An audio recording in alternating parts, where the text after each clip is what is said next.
Bienvenue à tous, bienvenue et merci d'être restés pour cette session de cet après-midi.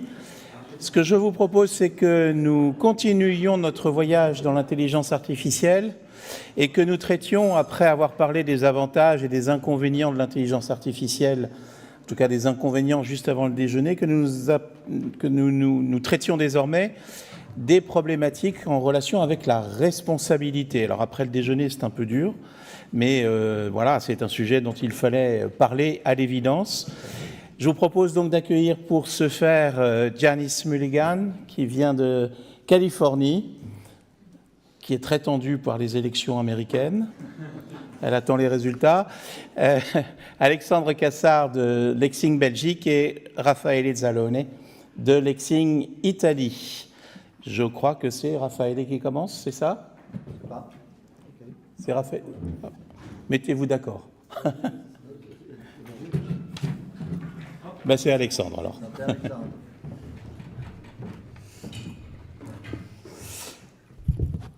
So thank you for having me. Just after lunch, I will talk about AI and liability, and I will spare you my poor command of English, and I will speak in French, but my slides are in English. Donc bonjour à tous, je vais parler de responsabilité et d'intelligence artificielle, avec un focus au niveau européen et puis au niveau belge, et un petit mot sur une éventuelle obligation que nous aurions en tant que juristes dans le futur, et peut-être de manière générale pour d'autres professionnels, à utiliser justement des outils d'intelligence artificielle. Pour l'instant, le panorama de la responsabilité en matière d'intelligence artificielle, en Europe en tout cas, est le suivant. Vous avez quelques dispositions dans le AI Act, vous avez 2 propositions de directives, vous avez un certain nombre de dispositions éparses qui peuvent survenir ou en tout cas être déclenchées dans des cas d'utilisation d'intelligence artificielle dans certains domaines, medical device, la cybersécurité, etc. Et puis vous avez le droit national, je parlerai de ce que je connais, à savoir la Belgique. Quand vous regardez l'AI Act, il y a 63 occurrences du terme responsabilité. Par contre, quand vous regardez la version anglaise, il n'y a que 12 occurrences du terme liability. En fait, la responsabilité au sens responsabilité civile n'est pas un sujet dans le AI Act qui va se référer, qui va renvoyer au droit national en termes de responsabilité. Et c'est pour ça d'ailleurs que le Parlement européen, enfin, l'Union européenne, a décidé de publier 2 projets, est en train de travailler sur 2 projets de directive pour compléter le package AI avec des dispositions plus spécifiques en matière de responsabilité civile. Mais quand vous regardez dans l'AI Act, on va dire globalement que l'AI Act ne porte pas atteinte à la directive sur la responsabilité des fournisseurs intermédiaires de services dans la société de l'information. On va renvoyer au droit national. Et puis même quand vous regardez le champ d'application de l'AI Act, au final, il est assez étroit. On va exclure un certain nombre de cas, notamment tout ce qui est utilisation de l'intelligence artificielle à des fins de recherche ou à des fins de tests ou des fins scientifiques. Or, dans les domaines les plus aux marges, on va dire, il y a quand même un risque important pour la responsabilité, et on va se renvoyer à ce droit national. Le droit national va bientôt, dans les prochaines années à venir, être complété par ces 2 directives, donc Product Liability Service Directive, qui va modifier la directive en matière de responsabilité pour les produits défectueux, donc qui met en place un régime de responsabilité objective, qui existe déjà, donc Strict Liability, et l'objectif de la directive est de modifier ce régime afin de tenir compte de l'intelligence artificielle et d'un peu plus largement de tout ce qui a trait à l'informatique, à l'utilisation de systèmes informatiques embarqués, puisque maintenant, un système informatique ou un objet qui inclut un système d'information pourrait être considéré comme un produit défectueux. Les dommages qui vont être couverts par cette directive sont également augmentés. On va notamment viser les dommages liés à des pertes de données. On va viser également les dommages liés à des dommages psychologiques, On parle beaucoup en termes d'IA, et je vais y revenir, mais c'est un des cas marquants en Belgique de personnes qui perdent pied en dialoguant avec des intelligences artificielles conversationnelles. Et il y a plusieurs aussi petites modifications à la marge en termes de défense qui avant étaient applicables lorsqu'on était un fournisseur de produits défectueux, qui maintenant le sont moins. Deuxième directive qui est proposée, qui est en cours de discussion, qui est un peu plus avancée que la Product Liability Directive. On va l'appeler AI Liability Directive, et elle a pour objet le régime de responsabilité classique à base de faute. On n'est pas dans un cas de responsabilité objective. Donc, il faut à nouveau partir du postulat classique, faute, dommage, lien causal. Et la réflexion du législateur, c'est de se dire que par rapport à l'IA, on est face à une boîte noire et qu'il faut pouvoir donner aux personnes qui seraient lésées par ces systèmes d'intelligence artificielle un certain nombre de possibilités d'ouvrir cette boîte noire ou en tout cas de mieux comprendre ce qu'il y a derrière. Donc on va mettre en place une procédure qui ressemblerait un petit peu à ce que les anglo-saxons connaissent sous le terme de discovery, ou en tout cas de freeze. On va geler les preuves, on va geler la situation sur base d'une autorisation d'un juge pour pouvoir permettre à un expert, par exemple, de venir creuser une question et déterminer s'il y a ou non une faute dans le chef du fournisseur du système d'IA. Il y a un certain nombre de présomptions qui vont être mises en place. Donc vous avez une présomption de responsabilité, notamment qui est réfragable, donc ça veut dire qu'on peut revenir sur cette présomption de responsabilité. On a une présomption de responsabilité dès qu'il va y avoir un manquement à une obligation à charge du fournisseur de l'IA. Et là, on peut faire un lien, par exemple, avec l'AI Act, qui, lui, va prévoir tout un tas d'obligations de conformité, de compliance, pour les fournisseurs de systèmes d'IA. Malgré tout ça, on est dans un cas de présomption réfragable, on est dans un système de facilitation des preuves pour le plaignant, mais on est toujours dans un système où la charge de la preuve repose sur le plaignant.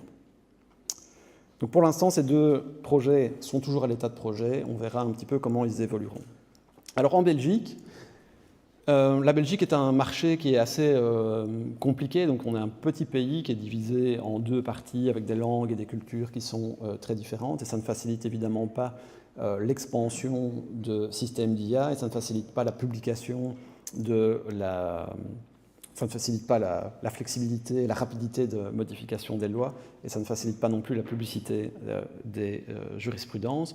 Et donc, sur base des dernières recherches que j'ai effectuées, nous n'avons pas encore de jurisprudence qui est spécifique à de l'IA. Pour le dire franchement, on n'a pas vraiment beaucoup de jurisprudence qui est spécifique au domaine informatique non plus.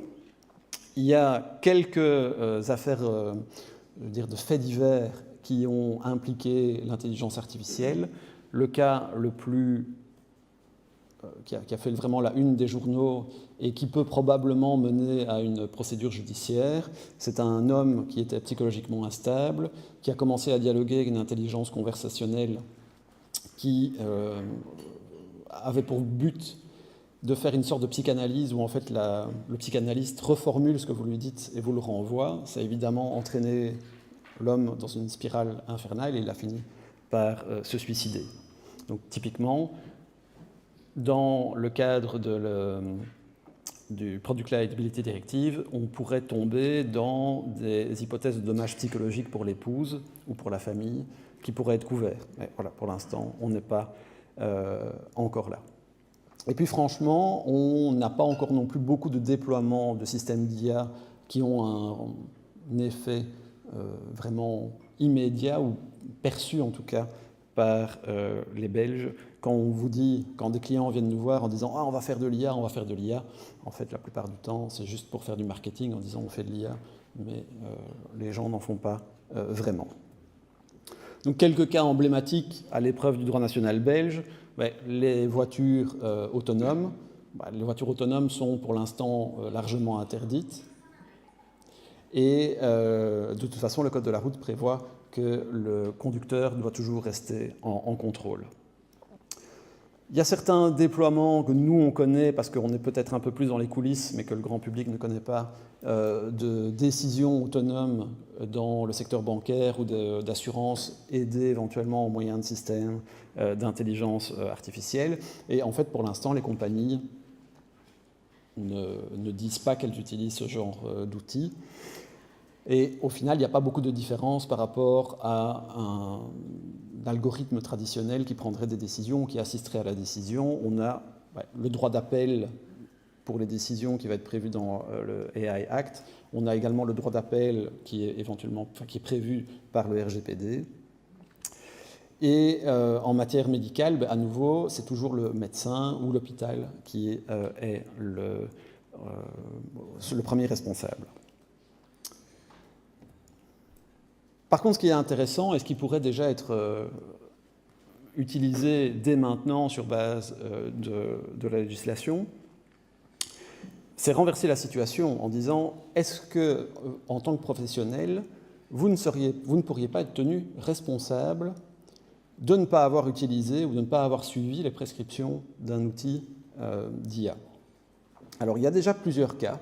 Je ne sais pas si vous connaissez, en France, il y a le système d'assurance récolte pour les agriculteurs.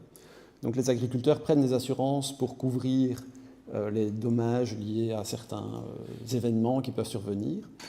Et certaines de ces assurances donnent alors des instructions aux agriculteurs en disant « tu dois planter le blé maintenant, tu dois labourer, etc. » Et si l'agriculteur ne suit pas ces instructions, bien, à ce moment-là, l'assurance peut ne pas couvrir. Or, ces instructions sont de plus en plus réalisées au moyen de prédiction par un outil IA qui va analyser surtout les indications météorologiques et va fournir l'instruction. Donc là, on a quand même déjà une difficulté, en tout cas une situation, où la responsabilité d'un agriculteur pourrait être engagée, ou en tout cas une assurance pourrait ne pas couvrir un dommage parce qu'on n'a pas respecté, on n'a pas utilisé l'intelligence artificielle. Autre cas de figure, dans les hôpitaux, les machines de radiographie ou les machines d'analyse sont, les plus récentes en tout cas, sont de plus en plus précises dans les diagnostics automatiques qu'elles fournissent. Ça existe depuis des années, mais jusqu'à il y a quelques années, globalement, vous avez un électrocardiogramme, il était marqué quelque chose, courbe sinusoïdale anormale. Les cardiologues ne regardaient jamais, les radiologues ne regardaient jamais les conclusions qui étaient fournies par la machine. Or, les machines les plus récentes deviennent de plus en plus précises. Et donc, si un radiologue s'écarte du diagnostic qui est proposé par la machine, et que finalement le diagnostic de la machine était le bon et pas le sien, sa responsabilité pourrait être tout à fait engagée. Et donc on aurait peut-être même, au corollaire de ça, une obligation pour un radiologue ou un hôpital de déployer des outils d'intelligence artificielle les plus pointus par rapport à des vieilles machines, et deuxièmement, une obligation de motivation spécifique pour les médecins lorsqu'ils s'écartent du diagnostic qui est généré par la machine. Alors pour les avocats, la même logique pourrait s'appliquer. Si un système d'intelligence artificielle me recommande de formuler mes arguments de cette manière-là et d'introduire mon dossier devant telle juridiction, si je ne le fais pas, est-ce que ça n'aggrave pas ma responsabilité? Alors pour l'instant, les outils d'intelligence artificielle qui sont utilisés par les juristes ne sont pas précis à ce point-là. On est peut-être dans l'état des radiologues ou des cardiologues il y a quelques années. Mais ça pourrait arriver, et il y a certains marchés un peu plus grands que ceux de la Belgique, avec des outils qui sont plus faciles à entraîner parce que les quantités de données sont plus grandes, notamment, qui pourraient arriver à ça très rapidement. Alors, le petit wrap-up, on va avoir au niveau européen très rapidement des modifications qui vont implémenter des modifications importantes de la responsabilité civile lorsqu'il va s'agir d'intelligence artificielle. Donc c'est un point à surveiller si vous êtes client ou fournisseur de ces outils-là. Mais il ne faut pas négliger la possibilité de déjà utiliser maintenant le droit national dans un une large perspective, et évidemment, comme tout, mais peut-être plus mécaniquement, l'utilisation d'outils d'intelligence artificielle va être une source de responsabilité. Je vous remercie.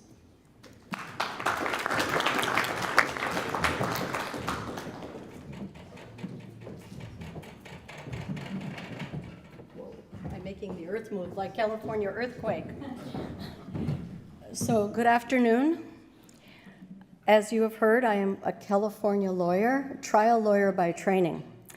And as I sat here this morning and I listened to my colleague Danny, who said there is a difference between the American contracts and the British contracts, I thought, wait until you see my PowerPoint, because I am from the west coast of California, and you will see many pictures, you will see lots of data, and it is the West Coast version of PowerPoints. Now, why is a California trial lawyer before you? How many people want to be in a courtroom in California? Nobody. Not even in California. But after practicing as a trial lawyer for 30 years, handling medical fraud, medical professional liability, privacy cases, my experts, who were primarily professors in the medical center, came to me and said, "You have such interesting cases. Instead of us talking about your cases with our medical students and residents, could you please come and tell them how to avoid being in a California courtroom?" And some of the issues we talked about were the oldest privacy laws in the United States. It's HIPAA. It's protection of protected health data. You call it sensitive data. It's electronic records, especially at the medical center where they experimented 20 years ago with this, the data that's kept online. And my favorite is telehealth, where you try to allow doctors to practice medicine over state lines in 50 different states with different laws. So these three things made me realize, with the help of my friend Jean-Francois, I must be an or digital health attorney too. I just did not know it for all these years. So I am here today as I helped my colleagues that are doctors avoid a California courtroom to tell you how I help people avoid being sued in the United States, state court in California, or any of the federal courts, because we try federal cases all over the country. And the answer is to watch the lawsuits and see where they are going. So this is a roadmap, but very quickly in 10 minutes, I'm going to cover all of this litigation. You know we have no comprehensive federal privacy laws or AI laws in the United States. We have all this patchwork. But that does not stop us. There are approximately 1,000 US AI cases by the end of this year. That's the prediction. I cannot talk about 1,000 cases. I do not want to read 1,000 cases. But there's a database of 195 cases. And with ChatGPT's help, it analyzed the cases, I analyzed the cases, and then we compared the two and found some trends in common. And yes, we did find errors and hallucinations as well. Topic for another day. So if we're not suing for federal privacy, comprehensive AI, what are these people suing for in all these cases? These were the theories of liability we found. And the one thing that came across was businesses must buy insurance. Of the 195 cases, 28 cases, which is a lot because they were class actions, involved theories of negligence as well as other theories of liability. Now, it's not one-stop shopping because there are, we could say, get the commercial general liability policy, get the professional liability policy, get the cybersecurity policy, but they all have exclusions. In my office, we have an attorney who represented insurance companies for many years, analyzing how not to pay claims, and he helps us now see, can you get the claim paid? But you have to buy this in advance. You don't wait to be sued. Other kinds of cases we broke down, what things you would see in an American courtroom, so you know what to prevent, what not to do. So while it might sound like there's a lot of cases that are already filed, the legal scholars in the United States say it's a drop in the bucket. They're predicting that it's going to be a floodgate of litigation coming. Why? For all the reasons you've heard already here today. High demand, novel legal theories. And why should you care? Because when you know what the courts say is forbidden, then you can better prepare what to do to prevent, to avoid litigation. The FTC, one of our main federal agencies that looks for unfair, deceptive practices, the Supreme Court tried to weaken them. There's a few cases, 3 cases that came down this last year that said they're not to be given broad discretion anymore, et cetera, et cetera. Well, the FTC's response was to double down, which in the United States means become more aggressive in filing claims. Part of it is because our FTC commission is comprised of equal number of Democrats, Republicans, and the chair is appointed by the president, in this case, Biden. She'll be there for 7 years, maybe 5 more now. And so they're filing left and right without the Supreme Court. There will be a train wreck coming. But who wants to be the case that is fought all the way to the Supreme Court again? But they are saying no robo-lawyers. You've heard this today. You cannot have AI practice law without oversight. They are saying no storefronts where you say, make thousands of dollars a day doing nothing. Let the AI do it for you. They didn't like that either. They really hate, the FTC, false AI-generated reviews and testimonials. Now, interesting, this proposed settlement with Ryder is after the Supreme Court said FTC is weakened, and lawyers such as myself were wrong. We predicted less filings. Ryder is settling the case. Why? Well, maybe it's the expense, maybe it's the risk. Some people have mentioned we have an election today, but there was no evidence of actual harm. So watch the FTC. They're going after data brokers, as is the state of California. In the particular case that's pending, Kocheva, they say that the company failed to properly analyze the location data of what it sold. Well, that's even if the FTC is reeled in on this issue, you've got California law coming into effect with the Delete Act, which is looking at data brokers very carefully. So it's an area of concern if that's your area that you practice in. Also, of course, the training data, the algorithms. The other day, Mark was at a UIA meeting with me, and we talked about the software, Compass, right? It's very racially biased. The Supreme Court of Wisconsin said, it's okay because it's just one piece of information the court takes into account in deciding whether to put somebody in prison or not. So it's used more discriminatorily against blacks. Let the judge take that into account. Oh, really? I think that would be illegal in a lot of jurisdictions. Even though that Supreme Court decision from Wisconsin is cited again and again, and our U.S. Supreme Court refused to get involved, since that happened, other courts have settled out. In other cases, they have settled out because the trial court said, show them the data, show the code. And as soon as that decision was made by the trial court, whoops, the case is settled. So even though the law is, it's okay if a judge is looking at it, nothing in my country is black and white with these laws, is it? It's all shades of gray. High-risk areas of litigation, we talked about some of them. Well, there's heightened liability and, of course, biometric data. We only have one state with the strongest biometric data laws, Illinois. But boy, are they going for it.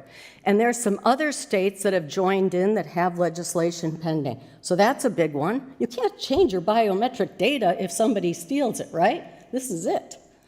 I could grow a mustache, but you probably know it'd still be me. And healthcare data, of course.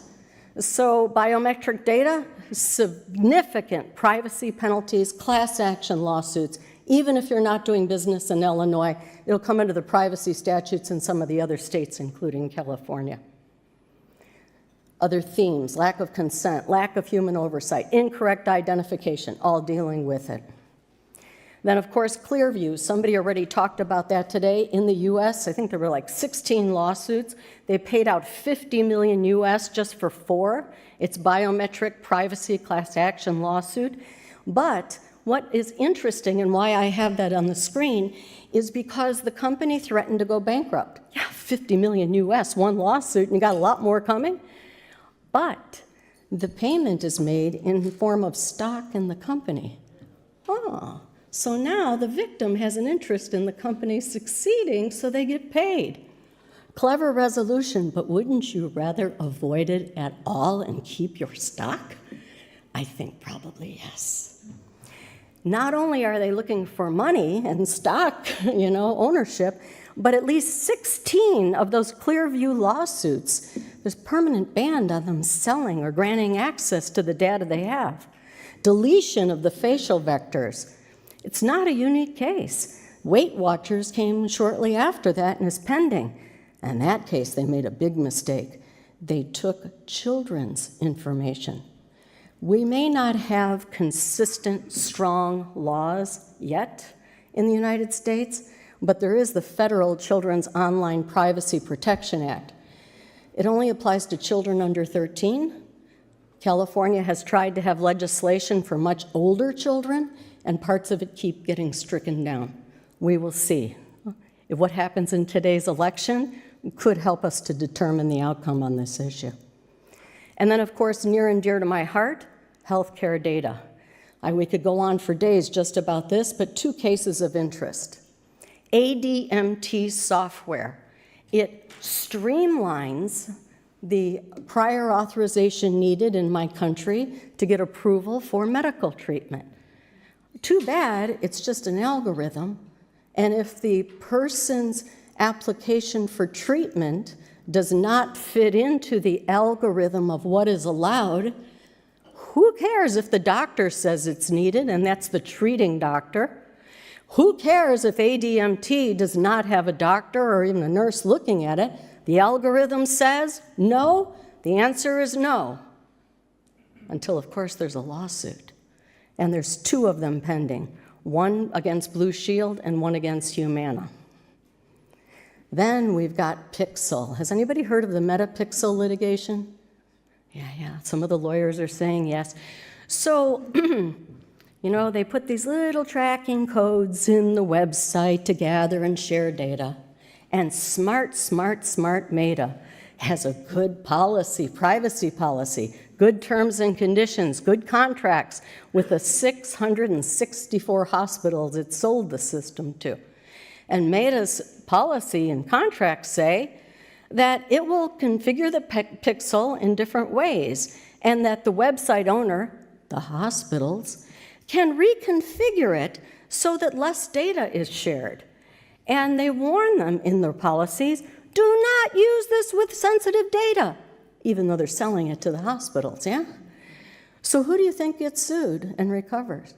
Against the hospitals. Meta covered itself. They're still being sued, but so far, as you can see on the screen, $18.4 million in one case, Mass General, $12.225 million in a class of about 2,500,000 people in another, and there's other cases pending against the hospitals throughout the United States. One very close to where I live in San Diego is Palomar Hospital. Their very clever lawyers got out on a technicality. The plaintiff's lawyer didn't know healthcare law and forgot to file it or did not know to file an administrative claim. We call this a rookie mistake. And so Palomar got out of the case. But technical grounds are good. You get out early, and it's cheaper. So takeaways. We have no laws, but it doesn't stop us from suing, okay? The laws will come, the comprehensive federal privacy AI laws.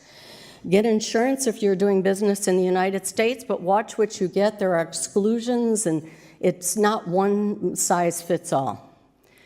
The courts prefer in the United States to decide cases on procedural grounds if they can. So if you have a case, you hope that at least the insurance with a reservation of rights will pay for the law firm, and then you get private counsel to monitor the litigation. But if not, do not be cheap when your lawyers want to bring motions to dismiss at the beginning of the case, because they may work. Of course, human oversight, how many times are we going to say that today? It's absolutely critical. Look at ADMT and where they are now without it. And in the United States, if you have an intermediary professional, a lawyer, a doctor, an architect, who's using the AI, then it's less likely the company that made the software, the deployer, will be liable. It will be the professional who should have been watching, and rightfully so. State biometric data laws are scary everywhere. You've got to have the blanket policies. Make sure that you're complying with the strictest laws in the United States on this issue, which right now is Illinois. Make sure the policies fully disclose the use of AI. Oh, wasn't Meta very clever in what it did, right? And then consult a Lexing lawyer. You've got Jennifer in the back of the room who you'll be hearing from. She's waving. And she's Texas and New York, yeah. And I am in California, anywhere in the state or any federal court, but only state of California. So I think it is much more rewarding to help you avoid a California courtroom or a courtroom anywhere in the world. And I thank you for the opportunity to tell you things and to see my West Coast slides. Okay, thank you.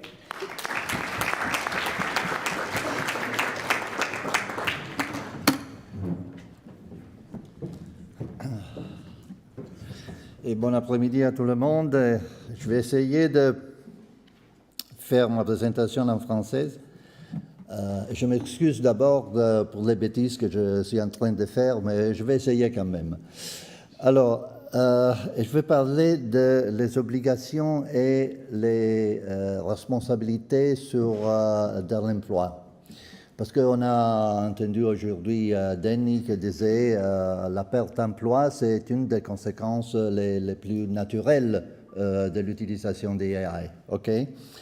Alors là, c'est la situation en Italie. Mais je crois que c'est ce que je vais montrer, c'est bien aussi pour le reste d'Europe. Parce que c'est basé surtout sur le GDPR. Comme ça, vous comprenez que ce n'est pas seulement italienne.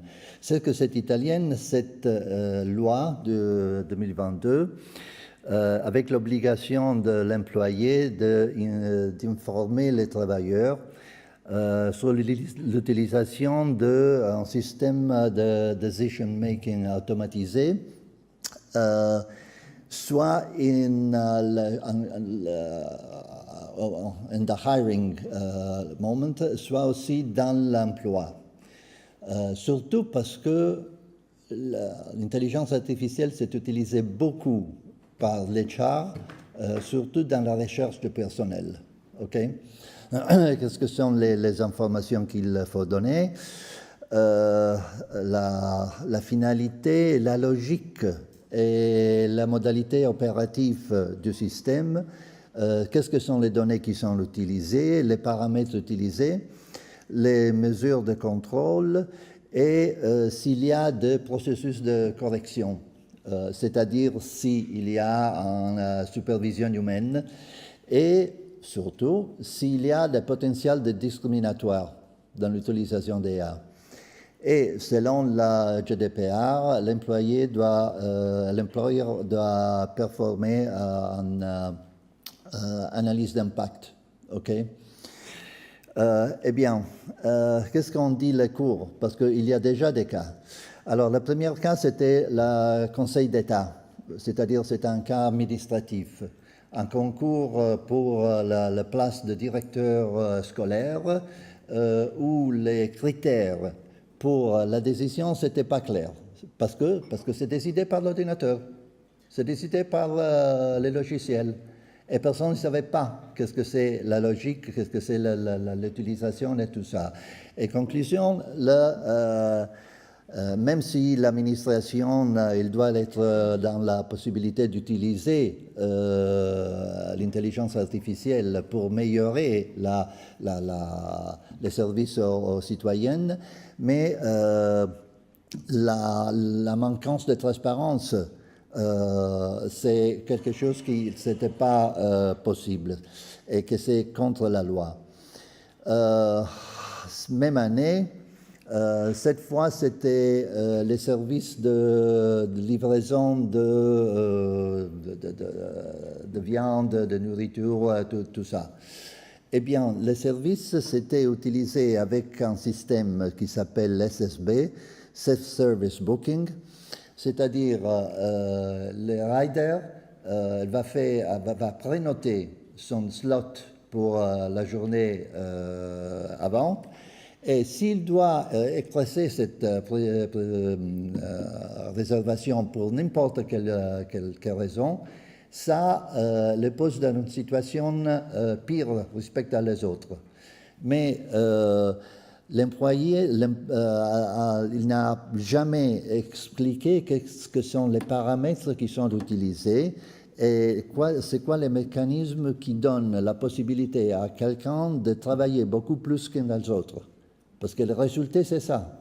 Le résultat, c'est discrimination contre quelqu'un qui ne peut pas aller parce que ses enfants sont malades, ou lui, il a eu des problèmes de quelque genre, ou même si il a participé à une grève, que c'était vraiment la cause c'est ce qui a causé le problème là.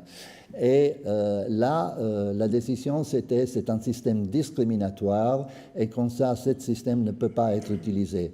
D'abord, Deliveroo, il a changé son système après cette décision.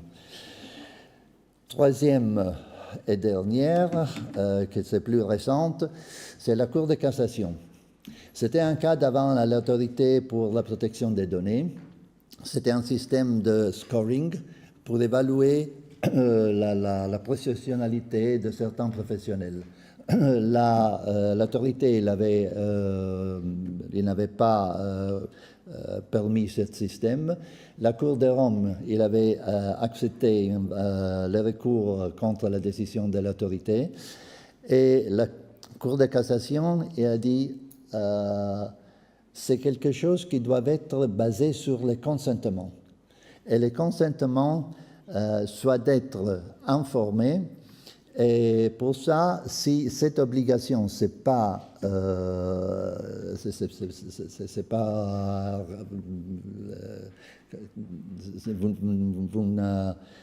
vous avez pas, you don't fulfill cette obligation, les données ne sont pas connues, et comme ça, le consensus, c'est pas valide. Alors, la conclusion, c'est que l'utilisation de l'intelligence artificielle, c'est toujours plus important. Il y a beaucoup d'entreprises qui utilisent l'intelligence artificielle, même si personne ne les connaît pas. Mais en tous les cas qui sont allés à les cours, les principes du GDPR sont été applicables. Et le principe du GDPR, c'est que les sujets doivent être informés. Bon, doivent être informés de quoi? Doivent être informés selon le GDPR. Je vous lis l'article 12. Et l'article 12, il dit exactement que l'information doit être donnée à la personne concernée d'une façon concise, transparente, en termes clairs et simples. Est-ce que vous pouvez essayer à faire une information concise, claire et simple sur les modalités de fonctionnement d'un système d'intelligence artificielle? Je pose la question, parce que si l'information n'est pas correcte, le consentement n'est pas valide. Et vous comprenez qu'est-ce que sont les résultats et qu'est-ce que sont les conséquences. Alors, je n'ai pas encore la réponse. Peut-être j'aurai la réponse dans la semaine prochaine, parce que j'ai téléphoné hier soir d'un client. C'est une assurance maladie. Il a dit qu'ils vont utiliser un système d'intelligence artificielle pour évaluer les demandes qui sont posées pour les assurés, tout ça. Alors, je lui dis exactement c'est ce que je vous lis. Il faut que vous donniez une information qui soit concise, en termes clairs et transparents. Vous savez qu'est-ce qu'il m'a répondu? Il m'a dit, bon, je pense qu'on va essayer avec ChatGPT. J'ai trouvé que c'était très intelligent, mais je suis très curieux de regarder qu'est-ce que sera la réponse de ChatGPT. Pour l'instant, moi, je crois que la seule chose à faire, bon, je crois deux choses. Ça, c'est très important pour nous comme avocats et comme juristes, parce que ça veut dire que n'importe quoi sera la réponse de ChatGPT. C'était nous qui on doit la regarder et c'était nous qui on doit la valider. OK? La première chose. Deuxième chose, c'est que je ne crois pas à le consentement. Je ne crois pas au consentement dans l'AI. Je crois que c'est possible d'utiliser le légitime intérêt, mais si on utilise le légitime intérêt, ce n'est pas seulement la validation d'impact, mais surtout c'est la validation de légitime intérêt qui doit être faite. Ce n'est pas seulement la DPIA, mais aussi la LIA, c'est légitime intérêt impact assessment. Comme ça, je crois que c'est la seule chose qu'on peut faire. Sinon, dans l'utilisation de l'AI dans l'emploi, ce sera très problématique. Merci.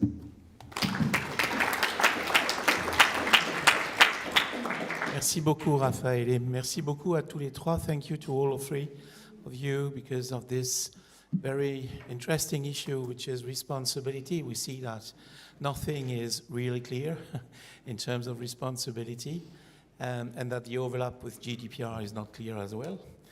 Est-ce qu'il y a des questions à ce propos, qui est vraiment un sujet extrêmement intéressant, enfin, de mon point de vue en tout cas, parce que parler de l'usage de l'intelligence artificielle sans s'intéresser à la responsabilité que l'on encourt en faisant un mauvais usage ou en ne l'utilisant peut-être pas. J'avoue que ce que tu as dit, Alexandre, est assez effrayant. Le non-usage de l'intelligence artificielle peut devenir un sujet de responsabilité. Enrique. Okay, I have a question, but the other way around, do you think that the governments will use AI for rendering services and that there would be an abuse of the use of AI by the government? And I'm not talking about the problem of people losing their jobs. I'm talking about that the government will start rendering services via AI. Do you think that would be a problem? It has already been done with the consequence that we have seen. In Italy, like in other countries, there's been appointed a commission to evaluate the use of AI and give direction on the use of AI. They are actually studying more the ethical problem rather than the practical problem. But yes, I think that they will definitely try to use AI in many, many areas. In the United States, we have 2 presidential orders, executive orders, to the federal agencies about using AI and implementing it. They'd like it to be a model for private industry, but you can't do that through an executive presidential order. So they're doing it through the government agencies. Well, in Belgium, I would say that I would be very happy that there would get some kind of intelligence into the government, artificial or human. But you have a government. Sorry? Do you have a government? No, we don't have. That's Federal so. government is still missing. Il n'y a pas de gouvernement en Belgique, ça risque pas de marcher, c'est sûr. There's one thing I don't understand, Janice, it's for you. Can I be insured for being protected against lawsuits when it comes to AI? It depends on how bad you are. If it's an intentional act, it's hard. But with AI, what we're hearing is it's mistakes, mistakes, mistakes, negligence. And negligence is insurable. The question is which policy, and there are many kinds of policies out there, directors and officers' policies, you got tech, errors and omissions policies. It's like American law. There's 31 different flavors to pick from. So the question is which one to buy in advance, and a coverage attorney like the guy I work with, he just, I don't know how he does it. He reads these policies all day long and he doesn't fall asleep. But to look to see what the business of your client is, what they want to do with it, which policy is right. Then if there's the threat of a lawsuit, you get coverage letters from the lawyer saying, this is why it should be insured. Even if they don't wind up paying the judgment, if they pay the cost of defense with a reservation of rights, you're saving the legal fees, and then you have a private attorney. You know, I do this, I monitor the cases to make sure that the insurance company's lawyer that's being paid by the insurance company isn't trying to have a conflict of interest with the business on behalf of the insurance side. So it's not an easy answer, but the answer is yes, if you're negligent, you may have coverage. Donc on peut s'assurer pour sa négligence, oui, aux États-Unis, sous certaines réserves, mais c'est possible. Another thing that seems bizarre to me, there is no federal law on AI.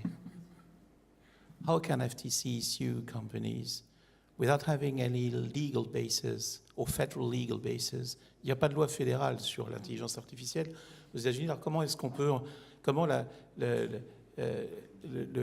l'administration peut-elle engager des poursuites sans base légale, en tout cas sans base légale fédérale?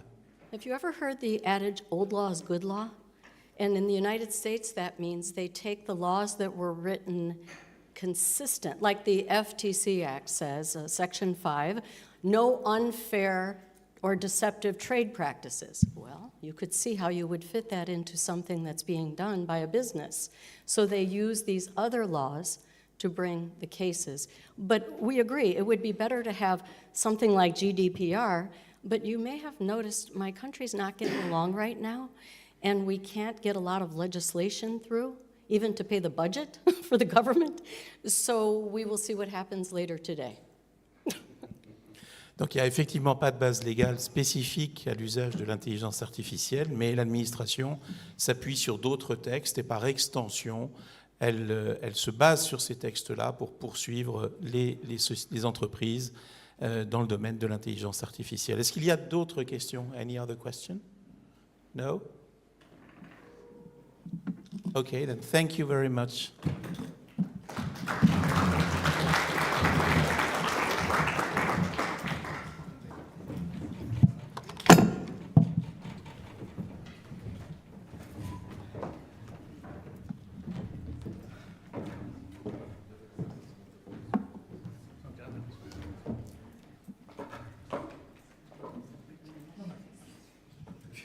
Nous allons aborder un autre sujet qui est un sujet extrêmement intéressant également, c'est l'intelligence artificielle et les droits de propriété intellectuelle, IP Rights and AI. Et ce sujet vous sera présenté par Dudley Kneller, notre membre d'Australie, Burak Ozdadigansli, qui est notre membre en Turquie, et Flavia Mansour Murad, qui est notre charmante représentante du Brésil. Who begins?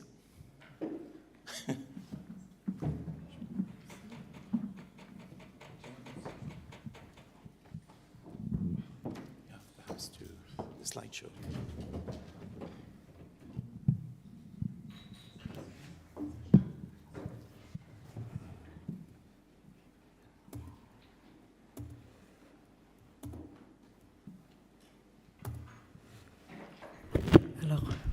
D'accord, bonjour à tous. Moi, je suis Flavia Murad. Je parle français, mais je ne vais pas présenter en français.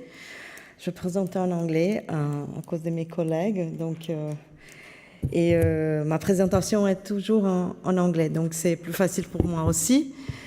Parce qu'au Brésil, on va citer quelques décisions américaines, donc c'est plus facile de comprendre pourquoi j'ai mentionné le droit comparé à la présentation du Brésil en anglais. Donc, thank you very much. And I'm going to talk about two topics, main topics about the intellectual property and artificial intelligence. I'm an intellectual property attorney for a long time. And what I've been through, the artificial intelligence issue, is that we have the input and the output. So we are really concerned concerned what gets into the machine and what gets out from the machine. So the first thing that called my attention is about the technique called data mining. The mining technique is something that is feeding the computer, feeding the system with data. So this automated process of analyzing large data sets for AI training involves extracting and reproducing works often protected by copyright and personality right. So what does it mean for AI and intellectual property? Because the protected works are being inputted in the system without any authorization. And this is a disrespect, this is illegal, and this is an infringement of copyright law. But some exceptions apply. We know that Berne Convention, I don't know how many of you are into the copyright law, but the Berne Convention accepts the fair use and the three-step rule. That is, I will mention some cases, but I'll begin with the biggest case in the United States that my colleague from the US, from California, mentioned a few. But I don't know if you know about the New York Times case. Yes, this is a very polemic case. This is a typical American case. But why is this important for the Brazilian law and for worldwide? Because this is exactly the data mining activity put in challenge in front of the whole world. So what is this? Is this fair use, digitalizing all the documents for billions and billions of articles of journalism, good data, works, copyrighted works, being transformed into data and feeding those machines and being part of a big business called OpenAI. Is it fair? Are we talking about fair use, that it's a transformative right according to the US law, or this is really a copyright infringement? If we are talking about civil law countries, that it's our example, like Brazil, France, and many of you, and what are we doing with copyright works being fed by the computer, by the systems? Is it a fair use because this is not the main activity, that it's being like economic or moral rights involved? Or we're here talking about an illegal use of our copyrighted work? So we can see this activity in two sides. The first side is, well, are we challenging the normal use of the work? People are not reading the articles from New York Times anymore because they're getting an extract or something shorter or something already manipulated by the OpenAI system. So people are going to the New York Times website and reading and identifying the authors and citing them again in other works. So if this happens, if the author does not have the right to be identified anymore, I believe, according to continental law rules that I'm from, this is an infringement. But we have to think about the fair use theory that we from civil law countries don't have, and think if this is a transformative right.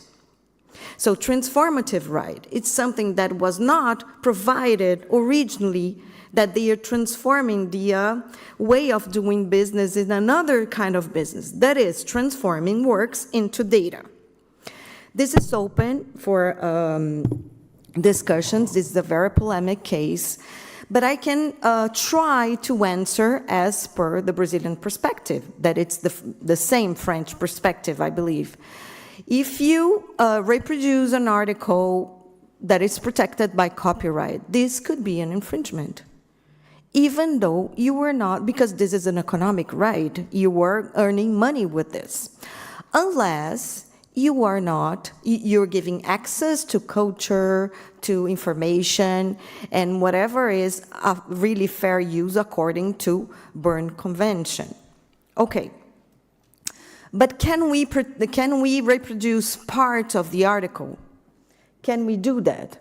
So there is a case called, let me see, Infopack. It's here in Europe. I think most of you guys know because this is not a new case.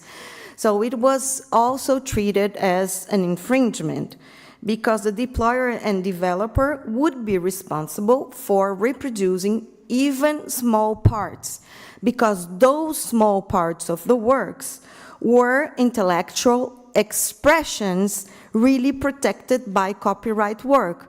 So this is another way of seeing the work, the reproduction of the work, but not only analyzing the size of the work protected, but the importance in the short part that is being reproduced. So this was another way, this is another way of thinking about this. And if you guys think about the AI system, you can expect that something is happening in the copyright world worldwide. So this is the input. This is what I would like to say about this. And what's going on in Brazil? Well, yesterday we mentioned very briefly and that Brazil is enacting a new law, that it's based on the AI Act. This is true. We're not ready for this law yet. This is my opinion. I tell you why. First of all, Brazil receives a lot of technology and a lot of investment. We are, most of the case, not prepared to export technology and to be the leader of what is going on in the AI system, which is not bad for me, at least, because we know that the law comes after a lot of things, a lot of developments. But what I can say is that Brazil is the center of Latin America. So we have to do something for our neighbors. So this is what it's going on. Maybe in the beginning of next year, we're going to have a new law based exactly what the AI Act says. So it's based on risk, explainability, accountability, also protecting in terms of copyright. Data mining is provided. There are, I would say, 20 articles about that, playing with fair use, and the Article 46 of the Berne Convention. Yes, I think it's 46. So what is exactly allowed? We're still going on with a lot of hypotheses. For example, how would we pay for the copyright holders? Is it going to be something like the Spotify and business of platforms that you are going to pay in advance? Because payment will happen. We just don't know how and to whom we are going to distribute the money. So this is a question that it's open. I think even for the U.S. attorneys here. So we're still discussing. Since this is a global business, we have to get worried because someone is going to be infringed and someone will have the right to receive the money, all the artists of the world. This is a global business. So going further, I'd like to mention the patent situation. So we have some challenges here. First of all, think about the complex of AI system. So in which the internal processes that precede the output are not fully understandable. So if we have a patent that was based on AI knowledge or AI data that it's there, should we get the patent as an output? So this is the Dabas case. I think a lot of you know about this. Is this allowed, the authorship of an AI system, to be the owner of the patent based on ownership or not? So many other things are being discussed by my colleagues, so I'll let them continue my talk. Thank you very much.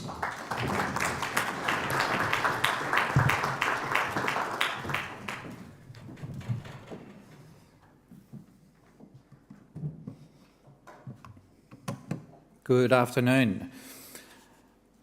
My name is Dudley Kneller. I'm a partner at Gaydens Lawyers in Australia, and Gaydens is the Lexing representative in Australia. A quick thank you to Frederica and Alan for the opportunity to speak to you today, and thank you also for Marilyn in the background who's pulled all of this together, and to our clients who have made the time to come and listen to the presentations today. I'm following up to Flavia's initial comments in relation to AI and IP rights. This presentation forms, let's see if we can, oh, we'll skip over that one quickly. And I'll skip over that one as well. This presentation forms part of a larger presentation that I do in relation to AI and IP. We've heard a little bit of commentary already from some of our earlier speakers in relation to IP, particularly from Miklos and also from Flavia just now. I'm not proposing to give any answers to some of the very difficult questions around IP that we have when we talk about AI. I'm probably going to pose some more questions to you. In terms of setting the scene, again, a very brief step through just to put some context around where Australia is in terms of its AI journey. As you can see from the slide, we've got Europe, UK, US. There are obviously other jurisdictions also who have made regulations relating to AI in one shape or another, the most recent and obvious of which is the legislation in the EU. They are all, they've all taken different paths in order to get to that point. In an Australian context, we're yet to enact specific AI legislation, although we hope that it's coming soon. The reality from an Australian law perspective is that in a similar way to what Jan was alluding to earlier in the US, where the FTC uses old law to make its case, we have a similar situation occurring in Australia through existing legislation that can be applied to the particular AI activity. And I can see you've got some examples there across various pieces of legislation we have in place. In terms of actual legislation, the journey is very much at the early stages. We've just released a set of voluntary safety standards and also a set of mandatory guardrails as of the 5th of September 2024. I won't go into all of the details there, but you'll start to see and recognise some of the familiar requirements that you'll see in other jurisdictions around accountability, around strong governance, around fairness and transparency, around risk management, and perhaps most importantly, the involvement of humans in that final decision-making activity. So very familiar, a very familiar story, and I think a deliberate requirement from the Australian legislators to harmonise their approach with what we're seeing here in the EU and elsewhere.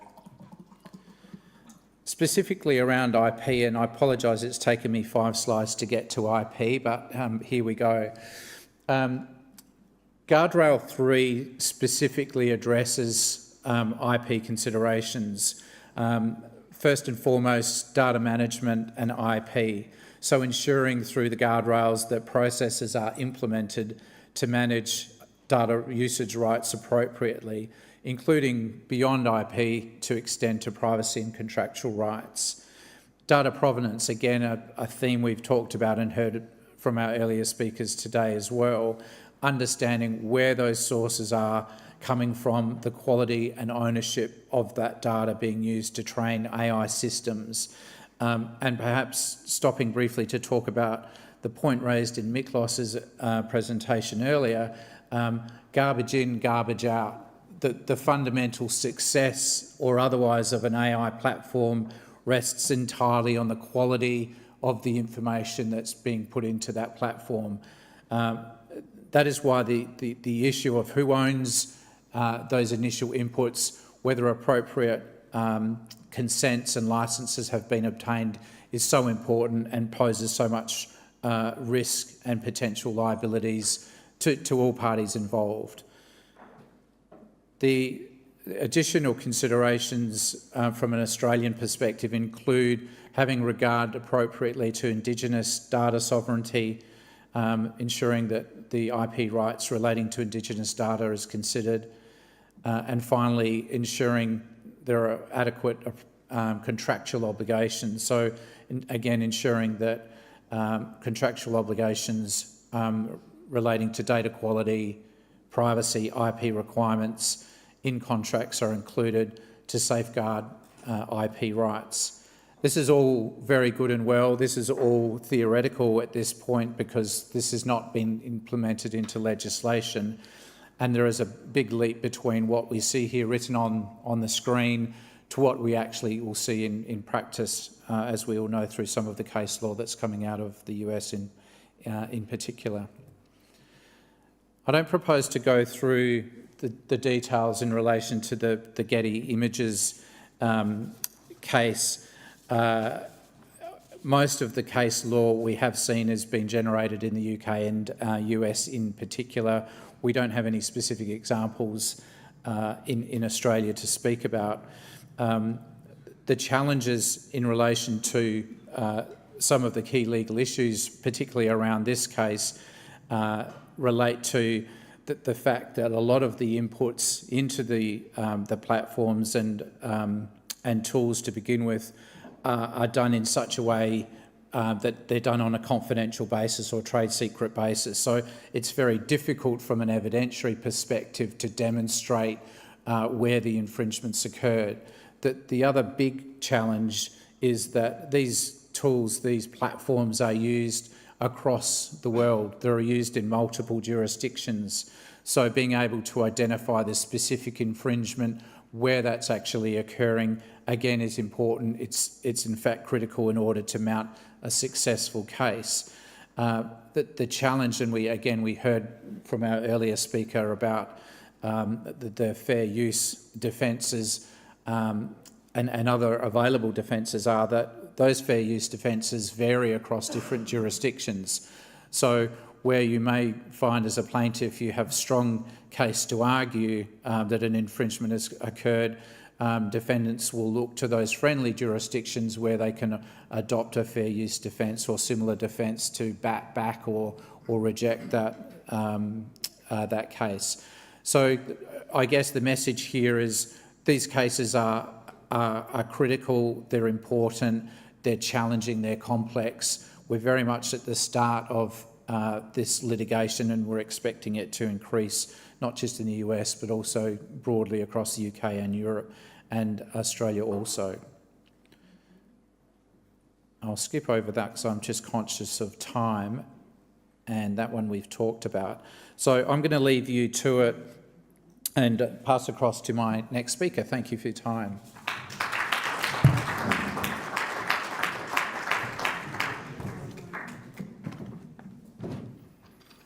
Good afternoon. This is Burak from Istanbul, Turkey. I am a partner at a boutique IT IP law firm. And today, just like my fellow speakers here, I will try to give you some information about what happens in Turkey when it comes to AI and IP rights. But before going into that, did anyone in the room see this before? Is this something familiar? Is this image familiar to you? What do you think of it? Please join me and raise your hands if you think that this is a piece of art, if it has some type of creativity behind it, some type of character behind it. Thank you. This is interesting because I agree that this is a very good picture. It just depicts a fantastic scene. It could have a meaning.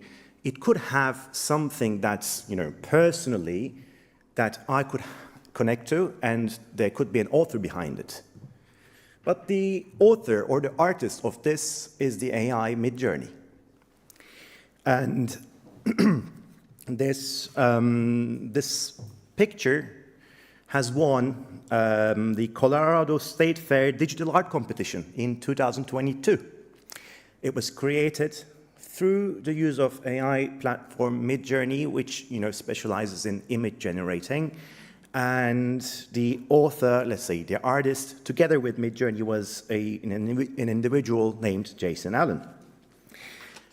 After he admitted that this was an AI-generated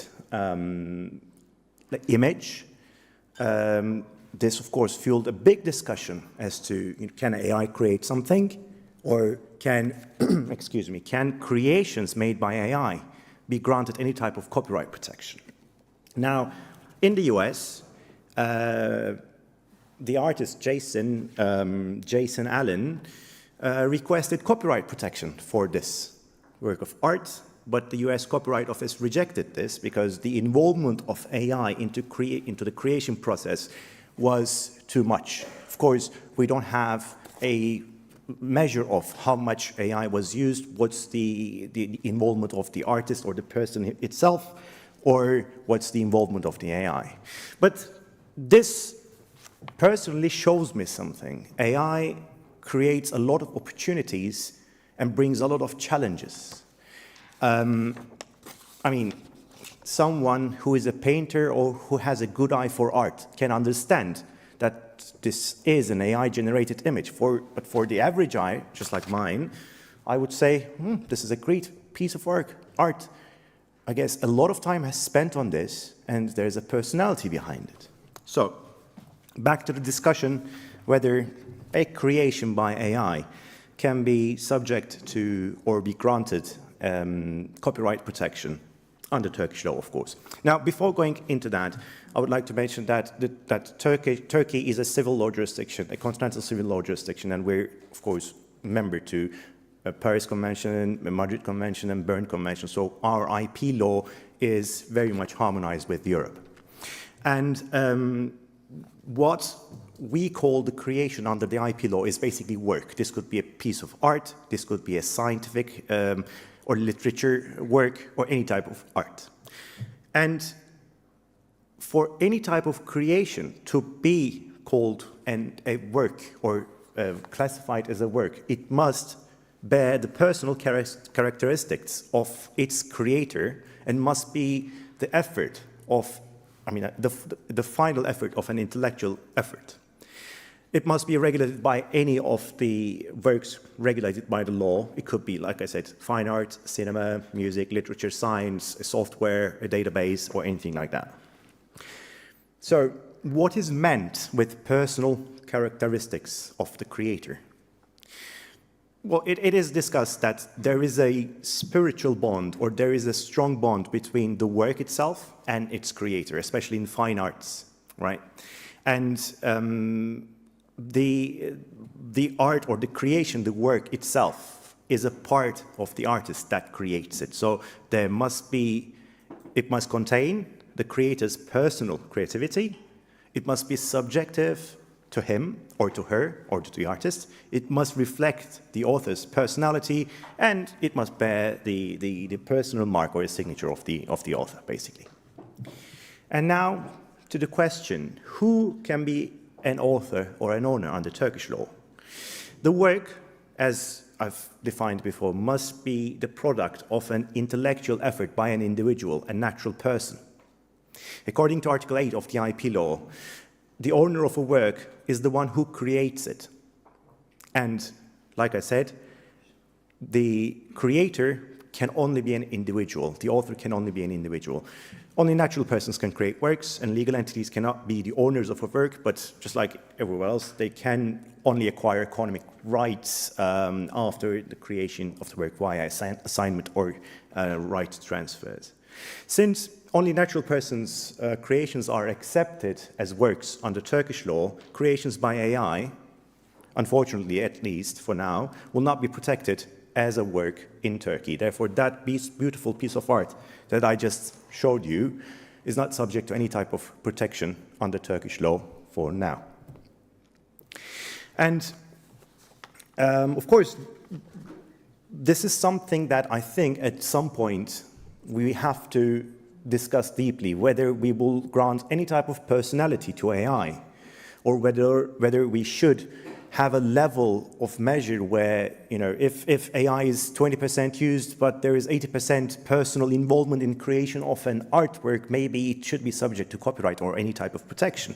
And we have yet we don't have the responses to it yet. And before moving on, just I want to mention and go into the protection of databases under Turkish IP law and training of large language models. I don't know if you heard of it, but just recently the regional court in Hamburg on 27th of September 2024 rendered a decision which I think could be a discussion point to bring on this subject. And then basically the background of the case was a photographer sued a non-for-profit AI training company for using and reproducing his pictures, which, by the way, were publicly available, with a note that they cannot be used for AI training purposes, and sued the company. The court, after reviewing the case, said that based on the scientific research exemption under German copyright law, the published works, although subject to copyright, can be used without infringing the rights of the author for training large language models, or in this case, for a generative AI model. This is interesting, and as far as I know, this is the only decision in Europe that favors AI, AI deployers or AI users in a way, this heavily, because it is being right now in Germany, especially by German colleagues, it's been now criticized because it interprets the scientific research exemption in a very wide way, whereas it so much limits the protection of copyright for authors. And it also says, the court also said that if there was any type of commercial use, then it must be the claimant that must prove. Therefore, the defendant was not under any type of defense requirement to prove or defend themselves and saying that we didn't use it for commercial purposes. Now, reflection into Turkey, because this is now being discussed in Turkey a lot. Databases, if they have certain criteria, if they meet certain criteria, meaning if they have a characteristics of the author, of the creator himself, if it is a compilation of certain data in a specific manner to mean something, it is subject to copyright protection. And of course, these databases, if used by large language models for training their, let's say, models, would result in infringement of moral and financial rights of the people or the creators. But we have to also understand that AI training is very important, and for correct use of AI, those models must be trained on large sets of data. Therefore, we must strike a balance between protection of rights and fair use or other type of exemptions to train either large language models or generative AI models. So the discussion comes to whether under Turkish law there is an equivalent of the scientific research exception that exists under German law. Unfortunately for now, the only exception that can be relied on for this type of training is educational use. And the educational use is very much limited to use of a reproduced copyrighted product within any type of registered educational institution. Therefore, unfortunately for now, Turkey does not look like a good jurisdiction to train your AI or to collect data to train your AI. And of course, I'm not going to go into detail about that, but there are also personal data implications of scraping data scraping from the web it may it may contain some personal data as well. So yes, to conclude, I believe, I'm an optimist. I try to use AI as much as possible. I believe in striking a balance between protecting people's rights versus protecting the rights and benefits of players in the AI field, because we will be needing AI, and the more that we can find data to train AI, the better it will be for us, because at the end of the day, at some point, we will all be using AI. Thank you for listening.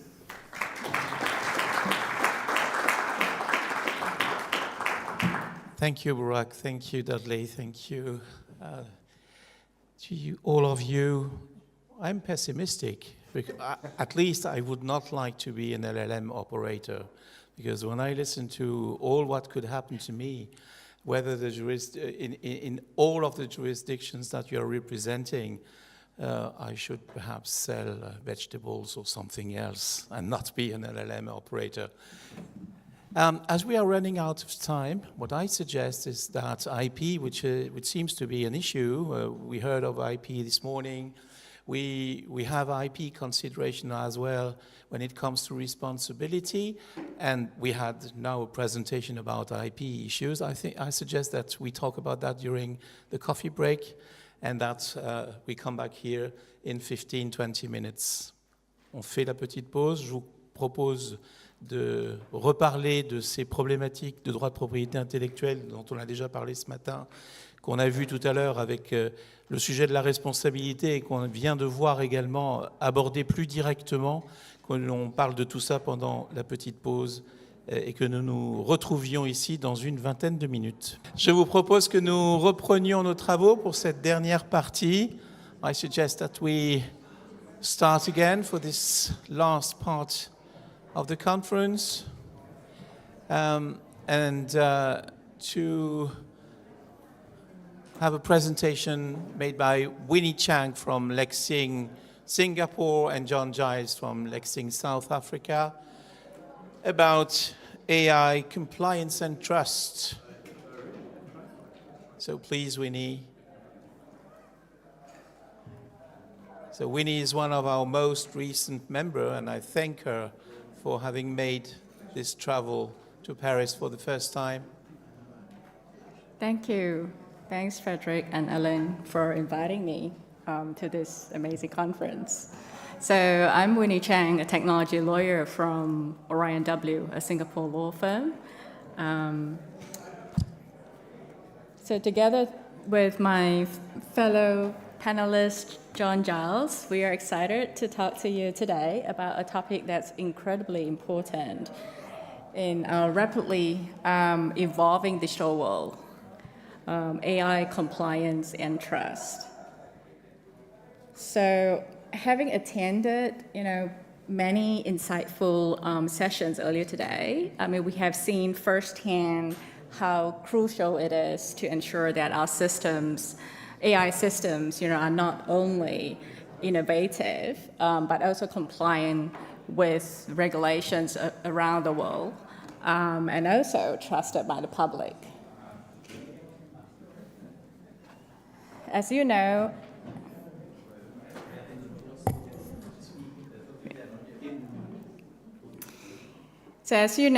AI is transforming industries across the globe. But they say, with great power comes great responsibility. So today we're going to take a look at some of these global approaches to regulating AI and understand how they contribute to building a trustworthy AI ecosystem. You can see from the sliding scale that different countries have adopted different approaches to regulate AI and build trust. So on one side of the scale, the EU has a very comprehensive, AI legislation, as you have all heard. So EU, in terms of its approach, is obviously unique. It prioritizes protecting fundamental human rights, safety, and consumer protection, with a very structured and stringent regulatory approach. The EU Act adopts a risk-based approach. It regulates AI based on the risks it presents to users and the public at large. So high-risk systems which could infringe on fundamental human rights are banned, whereas minimal risk systems face the least regulation. China, on the other hand, focuses on social stability, content controls, and data security. It regulates AI content based on the type of AI systems, such as generative AI, recommendation algorithm systems, and deep synthesis systems that can be used to generate deepfakes. So China adopts a really different approach to regulate AI.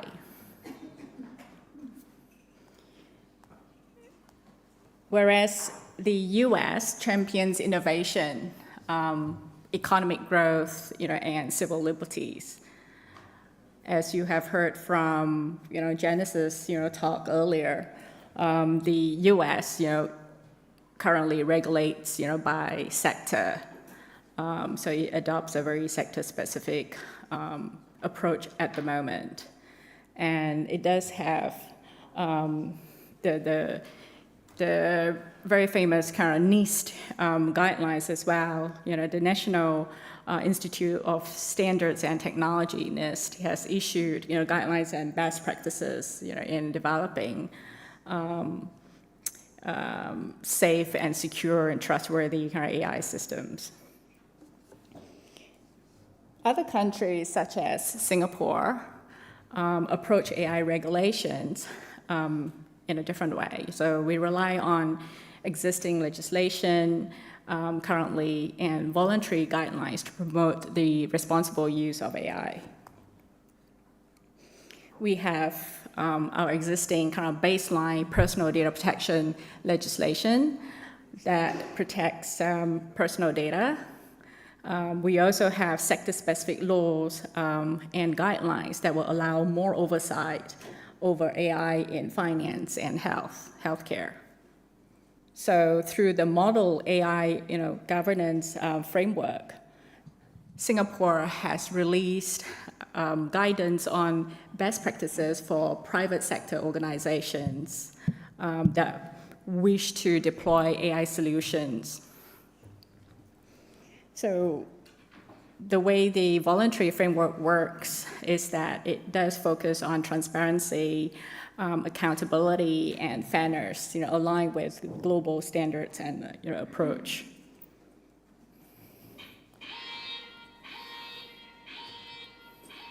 So despite the differences in regulatory approaches, we are glad to see many jurisdictions do adopt certain common principles to building trust. So these common principles include transparency, data protection, AI governance, and human oversight principles. And these principles are essential, for fostering trust and ensuring ethical deployment of AI. So transparency is a cornerstone of trustworthy AI, in our view. So different regions and countries have their own transparency requirements, as you can see from this slide. For example, the EU mandates very detailed documentation requirements for AI systems, whereas China requires marking AI-generated content. In the US, there are proposed guidelines, for authenticating and watermarking synthetic content. Singapore focuses on making AI systems results explainable. So these measures ensure that AI operations are clear and understandable to all AI stakeholders. Now over to data protection, which is another common principle in building trust. So the EU GDPR, China PIPL, and Singapore PDPA are all designed to protect personal information. So the EU, China, and Singapore have made clear that data protection regulations will apply whenever personal information is being used in AI systems, whether for training or deployment. AI governance is another important principle to build trust. An effective AI governance policy will need to be carefully crafted to ensure that AI systems are developed and deployed responsibly. And typically, this would involve setting guidelines for training data, implementing oversight mechanisms, and adopting best practices, among others. John will elaborate on this topic later. And finally, human oversight is crucial in building trust in AI. AI can generate incorrect information that may negatively impact individuals, as we know. So therefore, human involvement helps mitigate risks and ensure accountability. And we have heard this, from I think Dudley's talk as well as Janice's talk earlier in relations to the positions in Australia and the US. So in the EU, AI Act requires developers of high-risk AI systems to implement effective human oversight mechanisms to prevent or minimize risks to health, safety, and fundamental rights when necessary.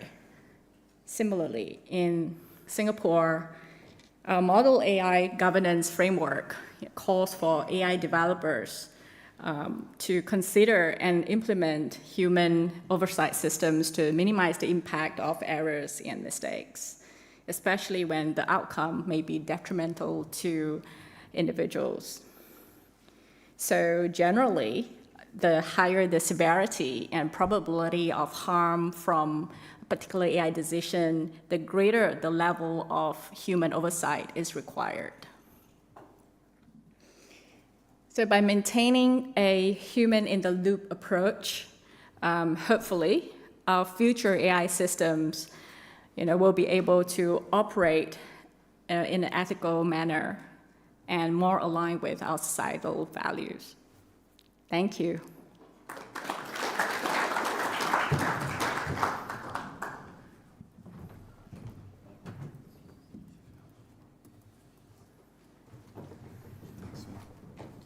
Just tasting, yes.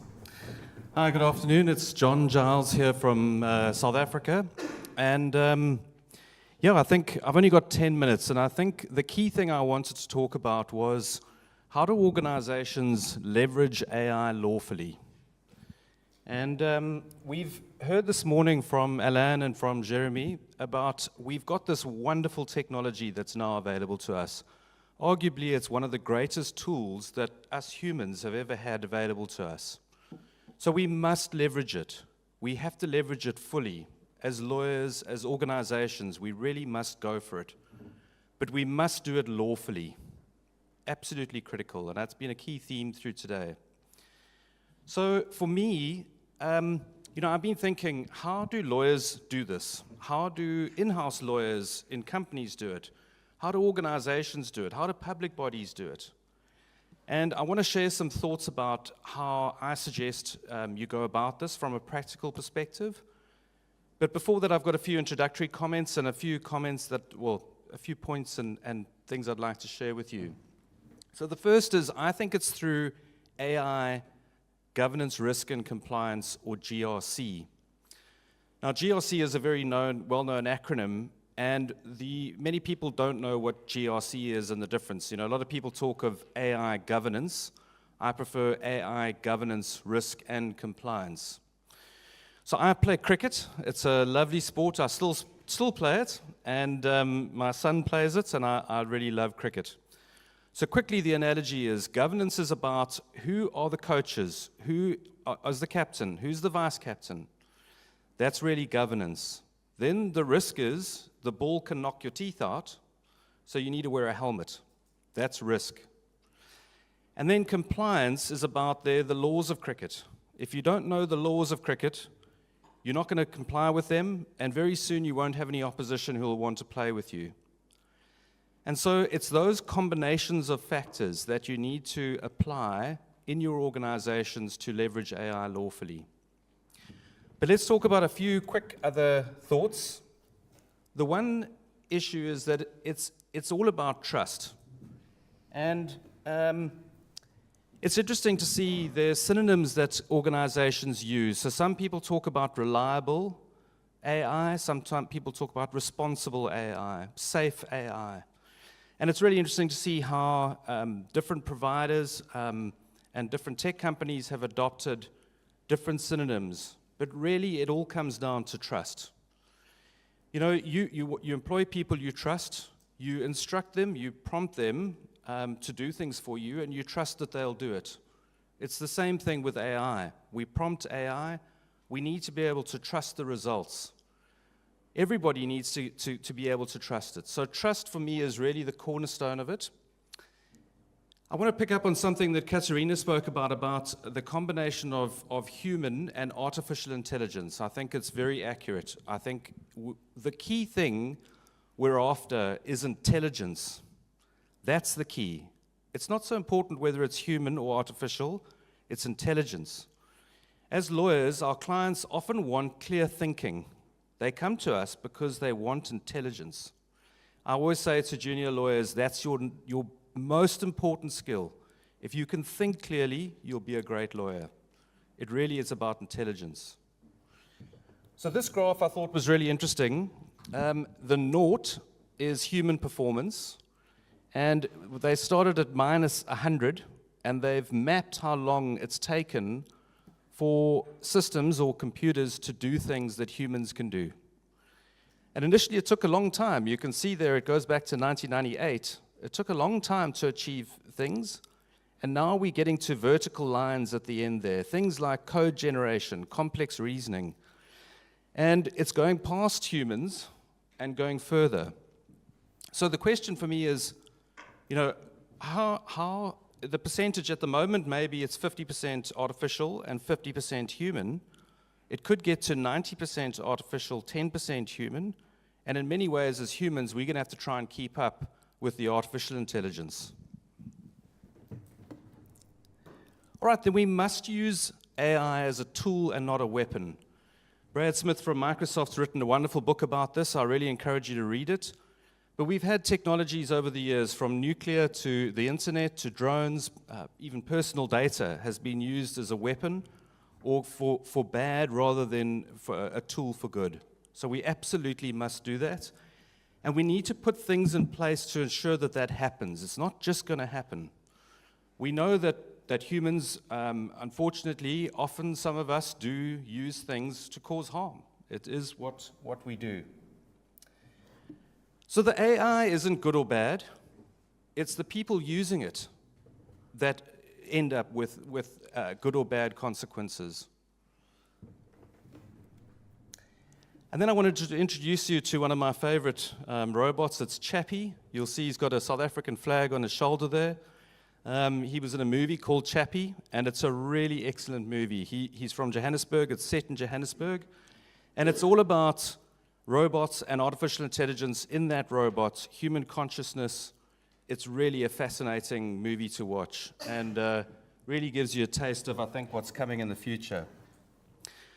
Then there was this statement that the Center for AI Safety released, and I think many of you would have read that or seen that statement. Lots of people like Sam Altman and Bill Gates signed up to that statement, and they really say they believe that. There are also some of the top AI scientists in the world believe that. So this is a serious issue. It's also something we really need to take note of. We really need to be thinking about it and taking action. So the question is, how do we do this in our organizations? How do you do this? And for me, it's about programs, AI programs.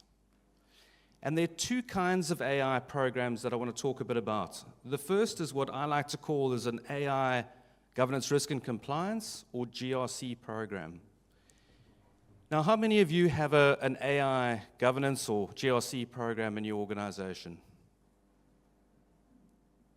Yeah, not many. Patrick, you're going yes, no, and I listened to you carefully earlier today, and I actually think you definitely have one. It's not as complete as I would like it. But it's something. Yes. We have the foundation of something. Exactly. So when you want to get something done, the one option is you create a project. So let's have a project to achieve something. The difference between a project and a program is that a program is ongoing. It's lots of projects that continue for a period of time. So AI is not going anywhere, and it's going to evolve. We have to be able to deal with change through the process. So you need a program that's going to give you the support to manage governance, risk, and compliance into the future. Absolutely critical.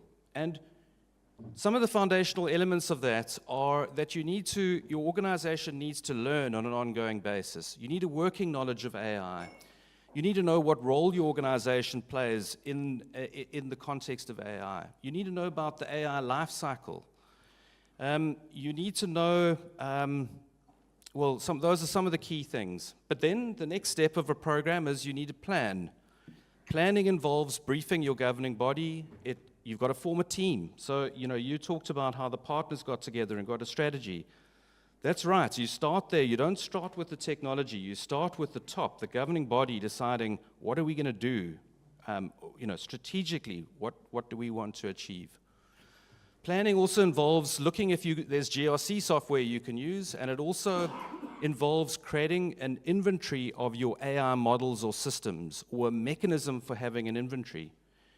How can you govern AI in your organization if you don't know what's being used in your organization? I mean, you mentioned 10 different AIs, or you have lots of different ones.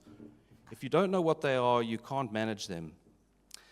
Then you need to implement various things. And here, there are a number of things that you have to do. And this is where we then get an AI training program. Training is one of the key parts of your AI GRC program.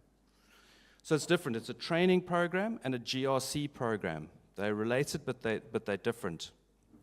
So a training program, you have to help people in your organization get over the resistance to change, partly, but they have to learn more about AI and then also how to do it lawfully. Absolutely critical.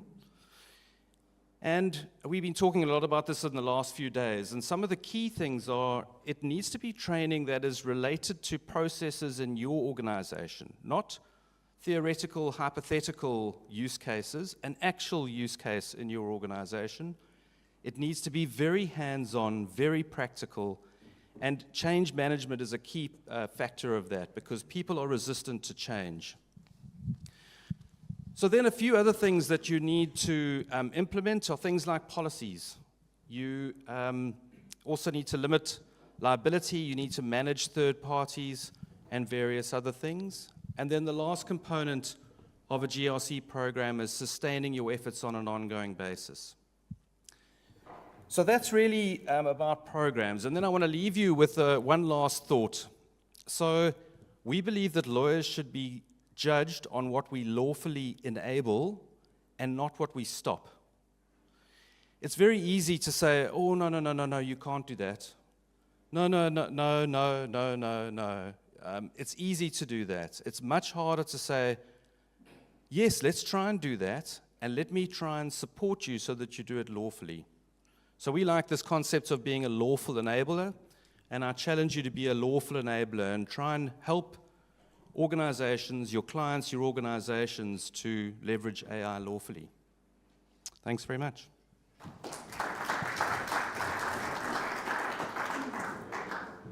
Thank you, Winnie and John. I have a question. The question was compliance and trust. I'm not sure that we have an answer to that question. Compliance is something which is measurable. Trust can be measured as well, but how can we measure the link or the relation between compliance and trust? We know that being 100% compliant can be a goal, but it's unreasonable because being 100% compliant is a state that you can achieve perhaps during 1 second, 10 seconds, 1 day, but the day after you are again non-compliant. Nevertheless, what you are trying to create is trust. Trust inside of the company with your employees, trust in the relation that you have with your clients. So, have you some clues to share with us on how we can measure those two topics, the compliance on one hand and the trust on the other hand? Yeah, I think it's a great question. I'll go first and you can add in if you want. I think this is where, to me, certification often comes in. People say, well, can you prove you compliant? How do I know I can trust you compliant? I want to trust you, but I can only trust you if I know you compliant.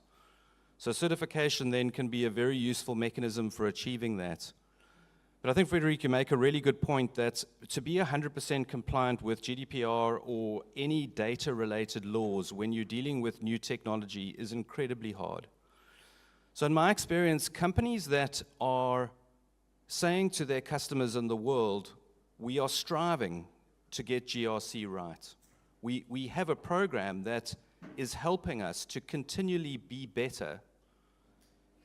That builds a lot of trust because we all know we can't be perfect all the time. Customers know that too.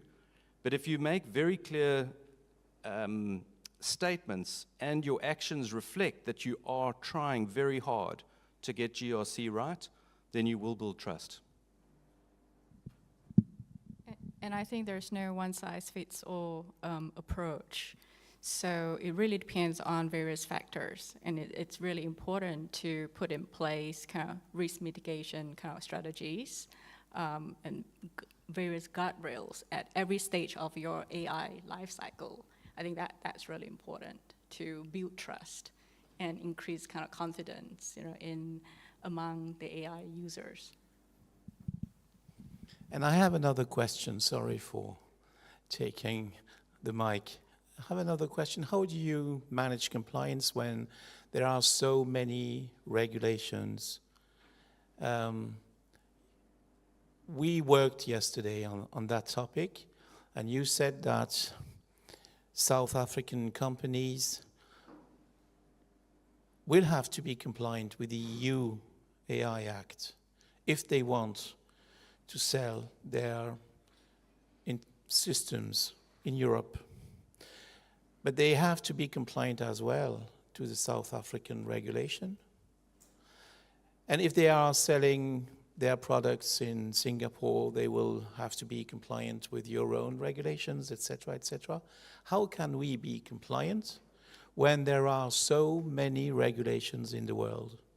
And how can we build trust when we have to manage at the same time compliance with so many regulations? So I think I like the concept of global law, and I love a Venn diagram as well. So if you think of a circle of EU AI Act as an example, then you try and compare it to the next law and see what the overlap is. So what's the same and what's different. Once you've done 10, you end up with the common 80%. And that's what you should aim for. Aim for the common 80% if you're a multinational and you're trying to comply with many laws. And then after you've done that, you might then look and say, okay, we actually are very active in South Africa. Let's see what the extra 10% slither is in South Africa, and we'll do that. So I think it's about, focusing on the common 80% and trying to get that right, because you're right, it's very challenging. There's so much regulation at the moment, and I really wish that organizations were coordinating and trying to create some kind of standardization. Fortunately, we can draw upon our experience in advising clients on kind of data protection, global data protection issues. So I think what John mentioned, that's kind of definitely one of the great approaches in finding some common grounds, to form the base policies and build it from there. I mean, the other approach would be, looking at perhaps taking and comply with the most stringent regulations in the world that's applicable to your systems, and make sure that you implement it phase by phase, and continue to build additional modules as well and comply with the different laws in other countries if there are any differences. Thank you. Other questions? Yes, Patrick. I'm running as fast as I can at this time of the day. As I was listening to your presentation, Winnie, and the graph showing different jurisdictions where Singapore was, and then other countries further to the right as we were looking at it. US, big. China, big. EU, big. Singapore punches above its weight. Maybe not so big. A city-state.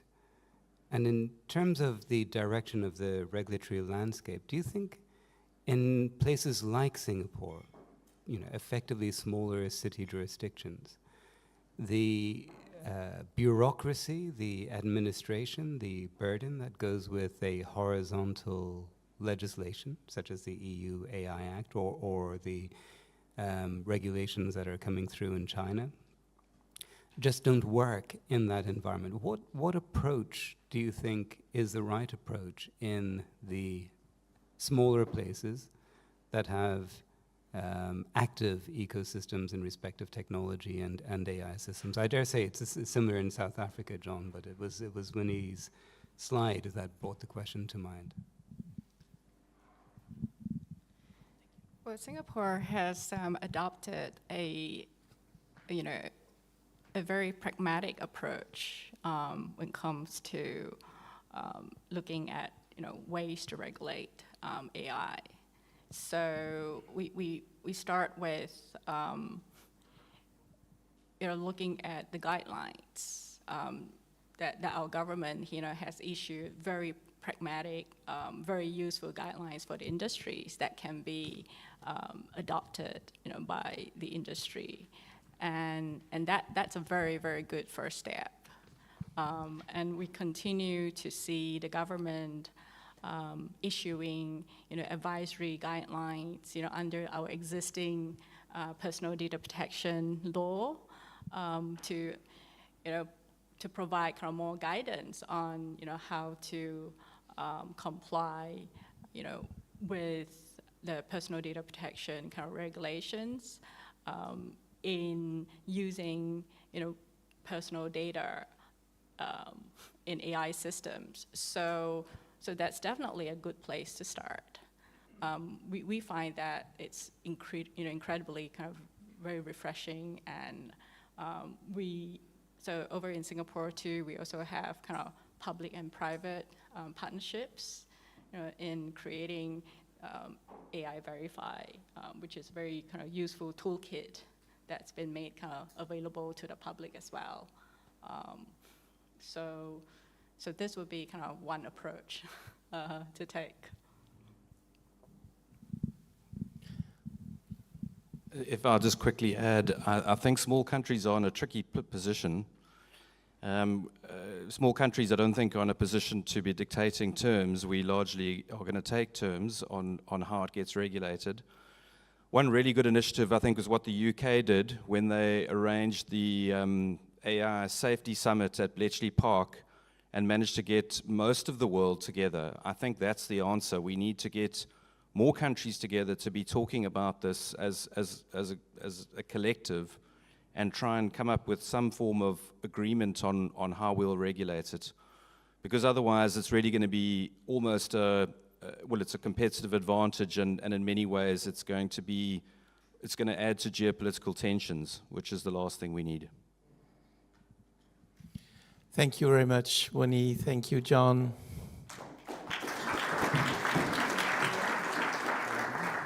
Jennifer, the floor is yours for the last topic, at least the last one presented by Lexing members.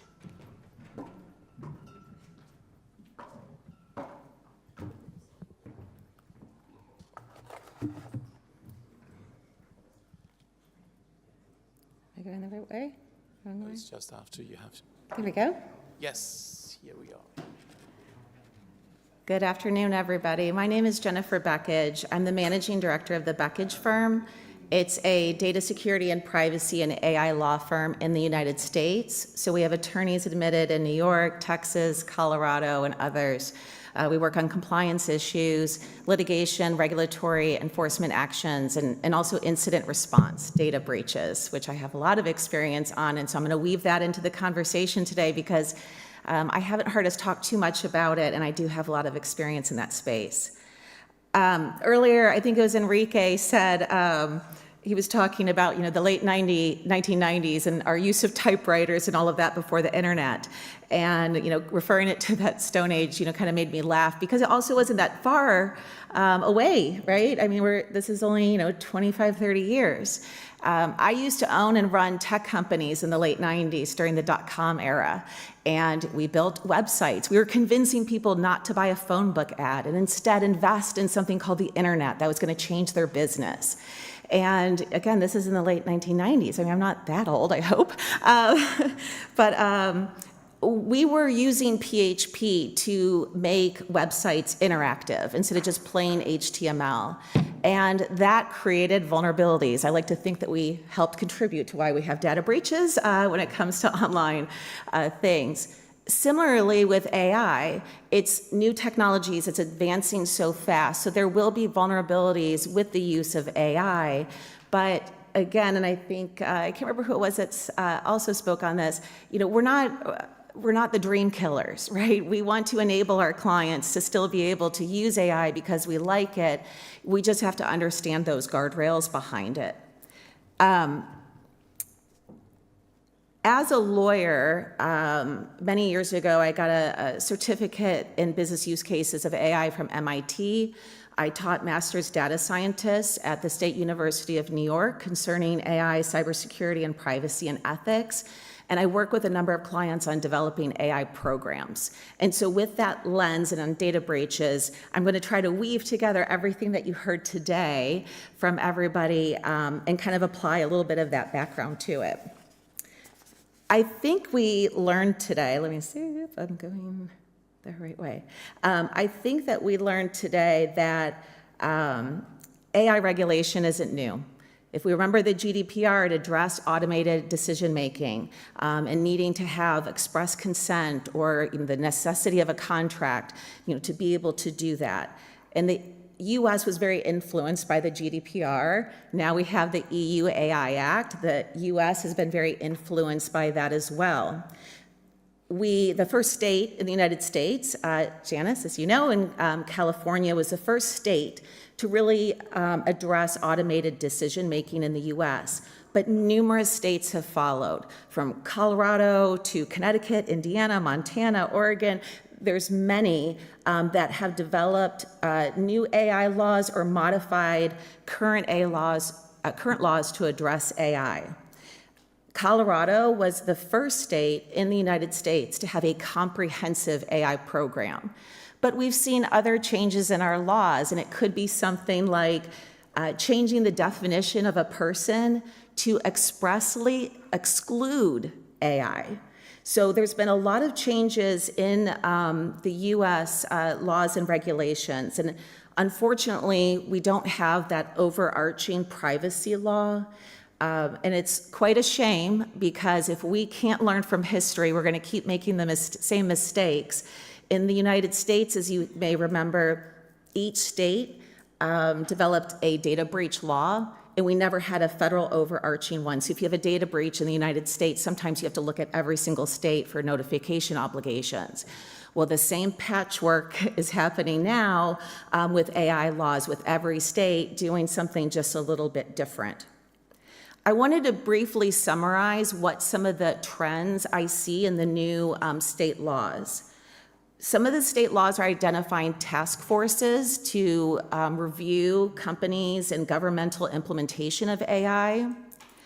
A lot of more pressure to have more disclosures and transparency concerning AI use, so updating those privacy policies on your notices on your website and acceptable use policies. Also in the US, these new state laws are addressing data subject access requests for them to opt out of automated decision-making, which is already available in many jurisdictions.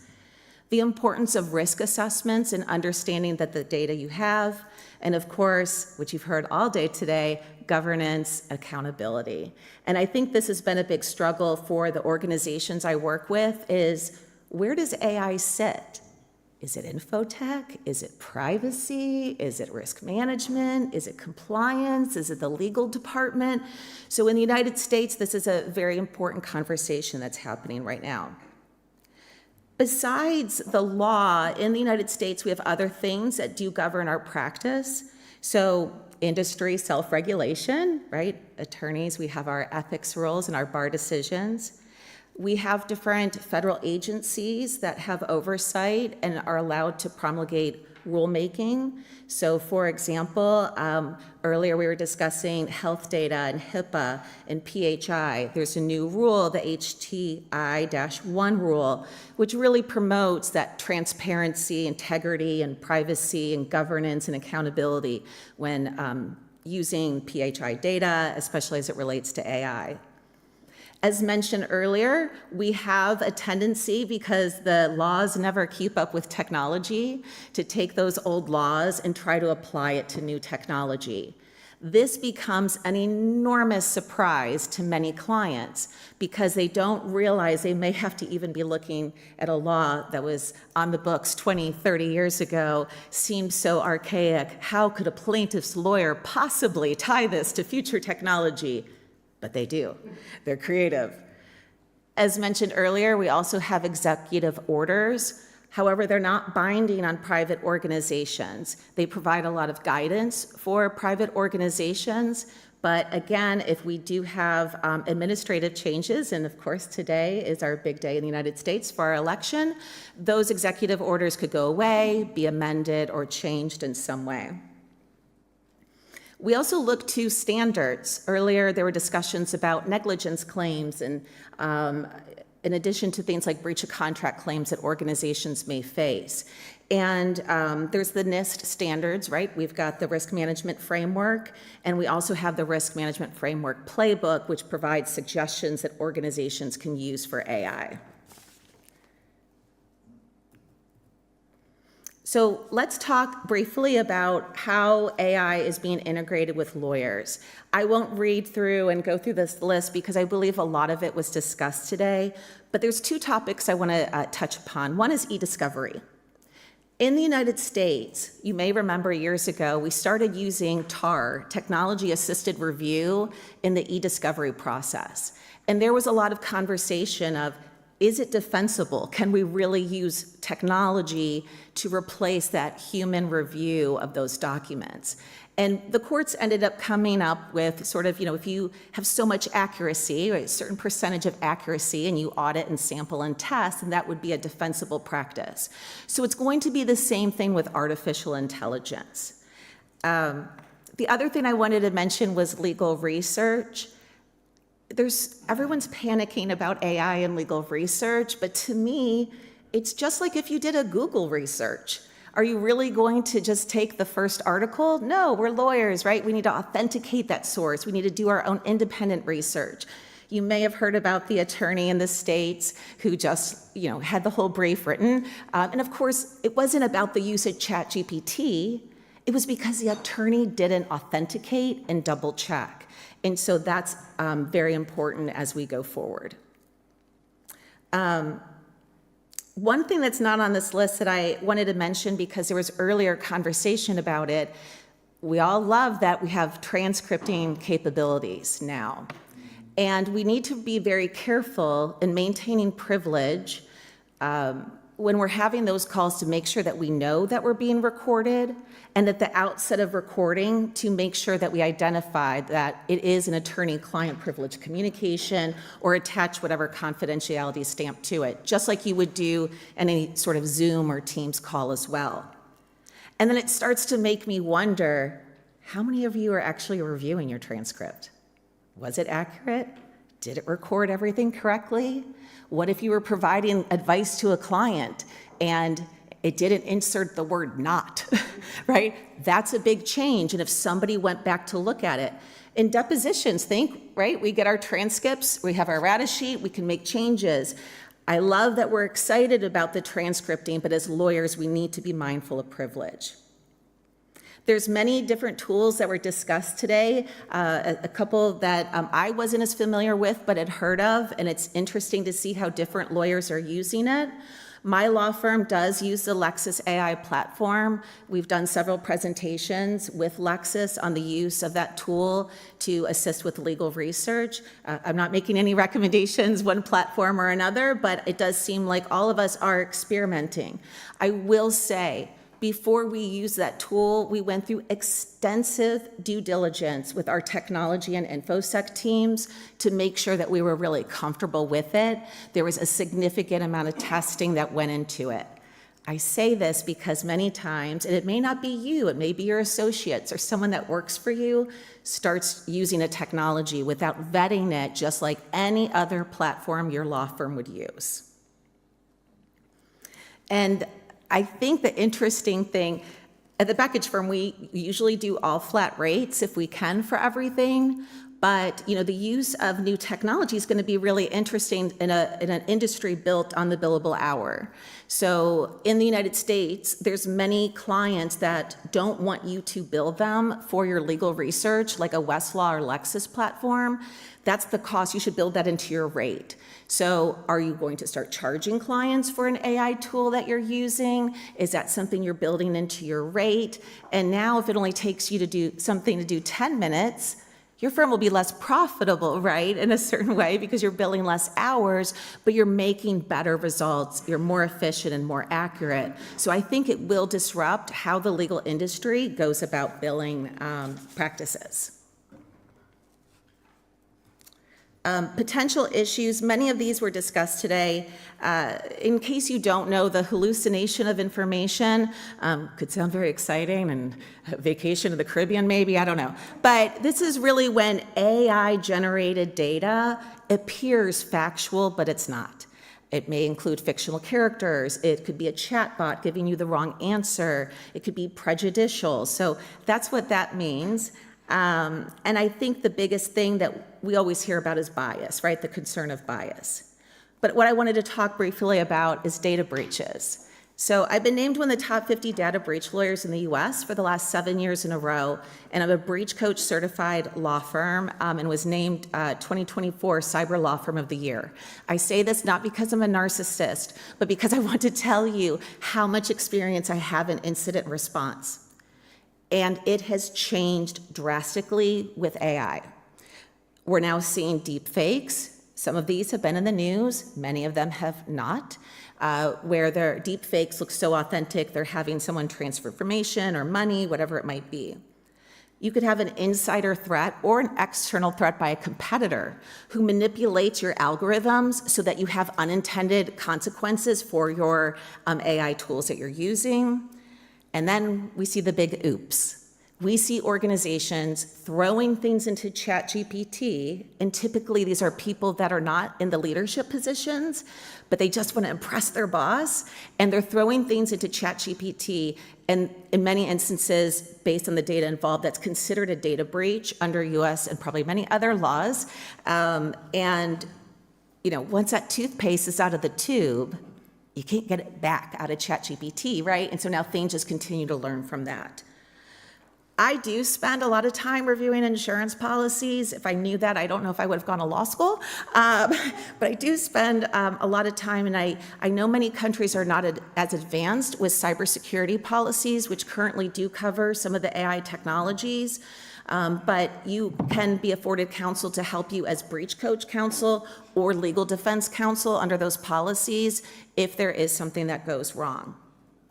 In the US, and I haven't seen this, I worked on the very first big data breaches in the US in the healthcare space. I have not seen litigation like this since 2014 to 2017 time period. Class actions are up and litigations are up right now. And we're working with different agencies. I've been practicing in this space for a long time, and I spend more time now talking to the National Center of Missing and Exploited Children because deep fakes and AI are being used to scare parents, executives into making certain payments, and it's pressure for extortion. Sorry, don't want to be the depressing speaker at the end of the day. But it has changed. I want to briefly, I'll leave this slide up, but I want to talk about ethics a little bit and quickly kind of summarize some of the ethical obligations and duties that lawyers have. I speak on ethics across the country in the US at the national, state, and local levels, and there's a few key things I want you to remember. One, we have to provide competent representation, and you have an obligation to understand the technology you're using. You can't just hire a third party and trust and not verify. You need to do your due diligence, like I discussed at my firm did. You have the obligation to supervise others. The biggest mistake I see right now is young associates not doing the hard work and instead going into ChatGPT to get a nice summary of something, slightly modifying it and sending it.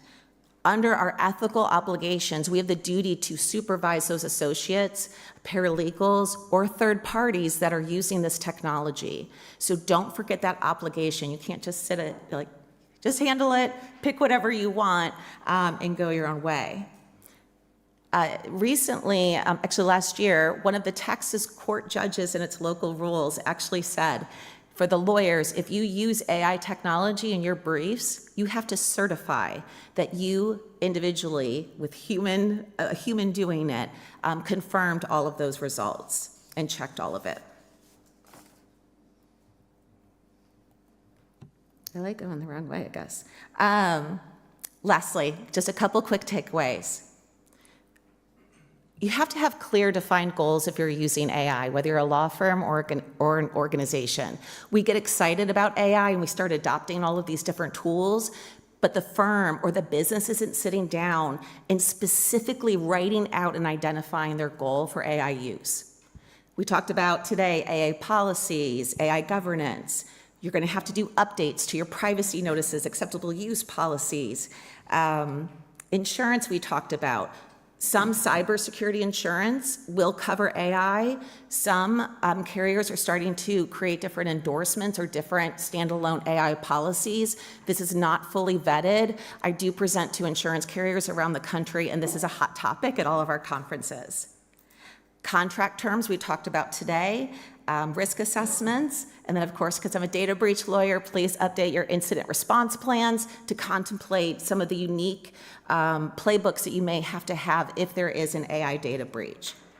Training as always, and of course, having wonderful trusted advisors. We hope you choose the members of the Lexing network. We hope that you connect with all of us on LinkedIn, and thank you so much. I think I was able to do it in time. Okay, great. So thank you so much for having me, and if you have any questions, happy to talk afterwards. Thank you, Jennifer. Thank you so much. I have one question. How do you see the American industry reacting to the new EU AI Act. Do you think that this new regulation will refrain some US companies to sell artificial intelligence systems? I'm thinking about Apple, for example. Apple Intelligence was launched last year. No, not in September, I think. It was a few months ago, yes, in September, in the US. It's not available in Europe. Probably because of the EU AI Act, probably because of other EU regulations. So how do you see the industry reacting to those regulations? Well, I don't want to speak on behalf of the entire United States, but I think we have more of a model of it's easier to ask for forgiveness than permission. So we're willing to be innovative. We have less regulation. We don't want the dream killer lawyers to come in and tell us we can't do it, right? We want to innovate, and that is a big part of the United States. As far as your question concerning the influence of the EU AI Act, I think it's been great. We all knew the GDPR was coming, right? We all had a huge heads up this was coming. But US companies that did fall under the purview of the GDPR took a long time after 2018 to fully embrace it. So now that the EU AI Act is here, I'm finding companies, we don't want to wait. We don't want to be in that situation. Let's get ahead of it now. Plus, with Colorado already having a comprehensive AI law, which looks similar to the EU AI Act and others coming, I think there's already an embracement. Plus, we work globally, so many organizations are going to need to address all of these issues to continue to have a global presence. Thank you, Jennifer. Thanks. Other questions? No, it's the end of the day. Everybody is tired. I have no voice anymore. Okay, Alain? Thank you, Jennifer. Thank you so much.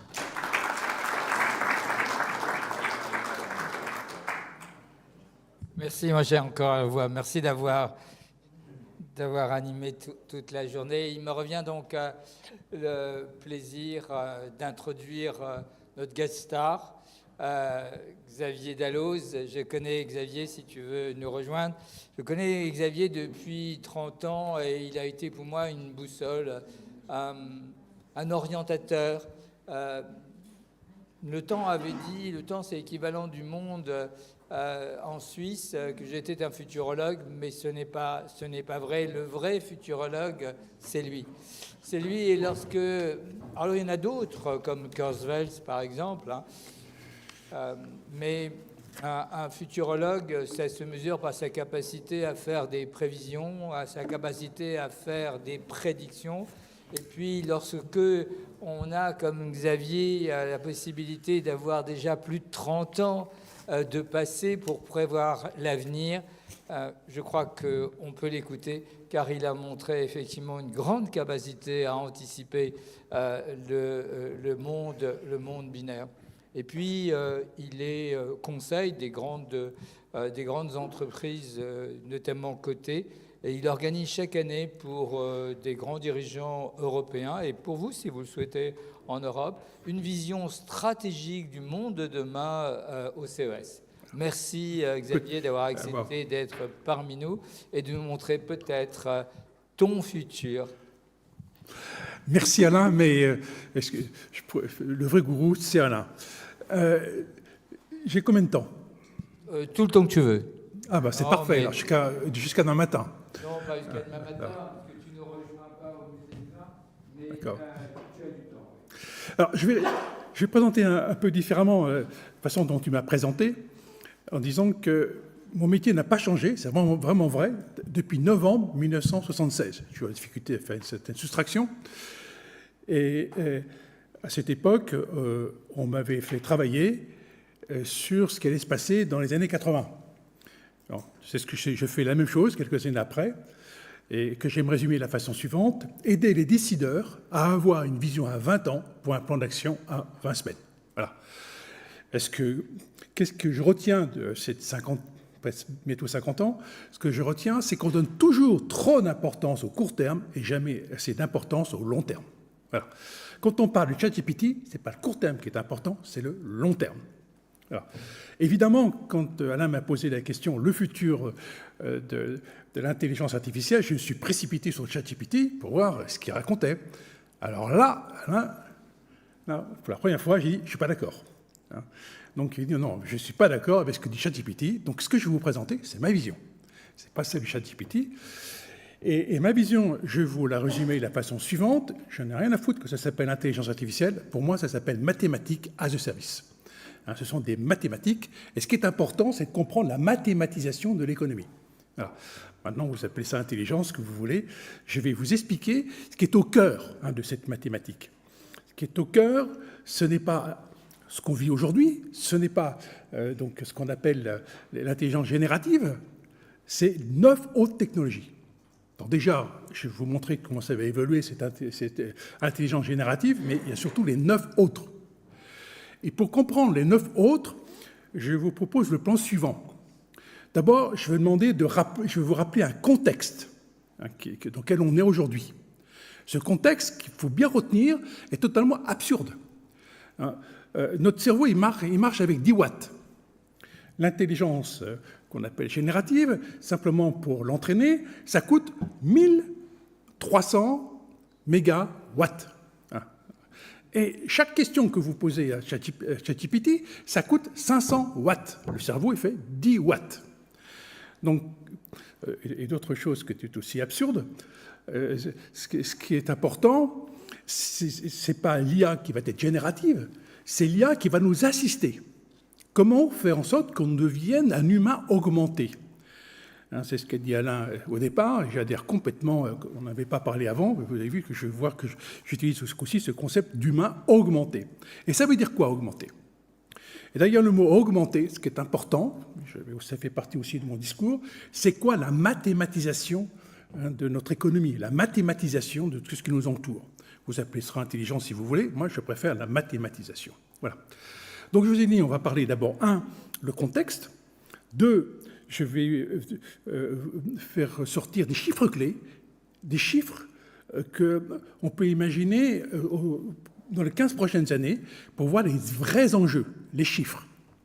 Donc justement, après cette mathématique, c'est quoi cette mathématique qui est en train d'émerger, qui fait que moi je suis excessivement confiant sur ce qu'on va raconter. Je vais notamment vous dire que l'humain, ça va être de l'IA consciente, ça va fonctionner. Les mathématiques sont là.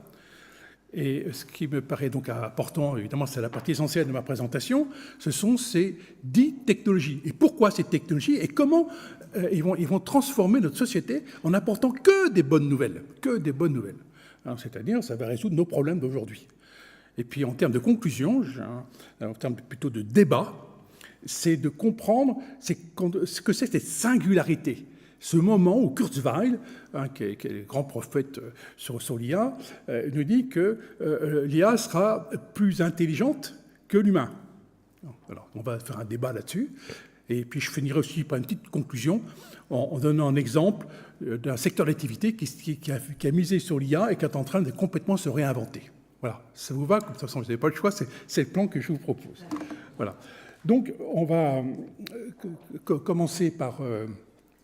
avec David Alloz, sur le futur de l'IA.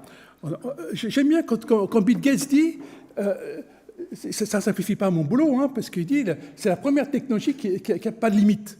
Donc le futur, on ne sait pas très bien ce que c'est, mais je suis d'accord avec nos limites. Et vous expliquer pourquoi c'est nos limites.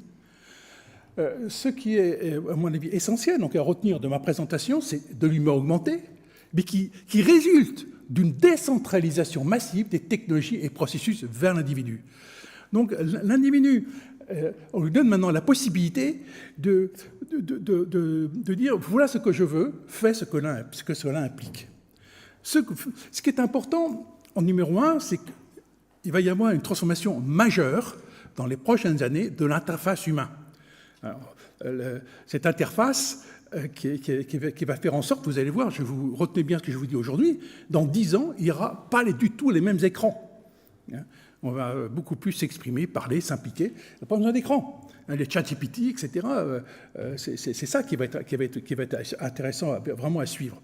Et ce qui est important, processus, c'est bien comprendre que c'est moi qui vais décider de ce que je veux faire dans l'endroit où je suis. C'est un lieu de conférence, ça pourrait être un lieu de commerce, un lieu de...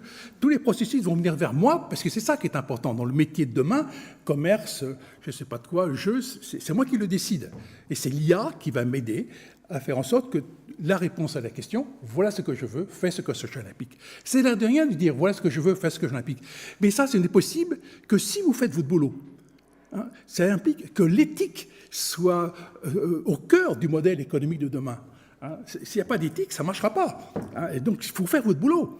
Hein, vous pouvez dire, peut-être que vous allez disparaître, pas du tout, parce que vous allez devoir réinventer pour apporter l'infrastructure qui sera nécessaire. Alors, maintenant, on peut dire, il y a Xavier Dallos, c'est vous qui rêvez, etc. Il faut savoir quand même, déjà aujourd'hui, la valeur des entreprises d'intelligence artificielle est déjà au moins de 9 000 milliards de dollars. Voilà. C'est la capitalisation, 9 000 milliards de dollars. Voilà. C'est quand même pas négligeable. On y met beaucoup... franchement, aujourd'hui en France, il y a une petite crise économique et tout le monde sait ce que c'est que 3 000 milliards de dollars. Là, c'est 9 000 milliards de dollars, c'est beaucoup plus. On ferait bien mieux de se concentrer comment on fait 9 000 milliards de dollars plutôt que nous taxer, donner des impôts. Ça serait bien plus intéressant de comprendre que le problème, il est là. Voilà, ça c'est le plan que je vous propose, puisque on m'a dit que j'avais un peu plus que mes 30 minutes. Je vais essayer de faire en sorte que vous ne soyez plus les mêmes à la fin. N'appelez pas les pompiers, ne m'emmenez pas à Sainte-Anne. On me l'a fait trop souvent depuis une cinquantaine d'années, ça ne marchera jamais. Je trouve que l'expérience montre que finalement, le futur m'a plutôt donné raison. Voilà, on y va. Alors, le contexte. Depuis ce matin, je m'attendais à ce qu'on me définisse ce que c'est que l'intelligence artificielle. Bon. J'en ai fait ma définition. Tout d'abord en rappelant ce que c'est que l'intelligence humaine. Alors, j'ai écrit beaucoup de textes parce que je voudrais que ce support vous soit utile. Donc, je me suis surtout limité à mettre en rouge les messages importants, mais si vous lisez tout mon texte, tous mes textes, vous allez pouvoir reconstituer tout ce que je suis en train de vous dire. Voilà. Donc, évidemment, c'est la perception qui est en numéro 1, la capacité à apprendre, la compréhension, l'application, c'est la capacité d'association, l'aptitude et l'abstraction et la généralisation à travers le langage. Mais qu'est-ce qu'apporte l'intelligence artificielle par rapport à tout ça? Pour moi, c'est apprendre des données. Les données, c'est absolument fondamental.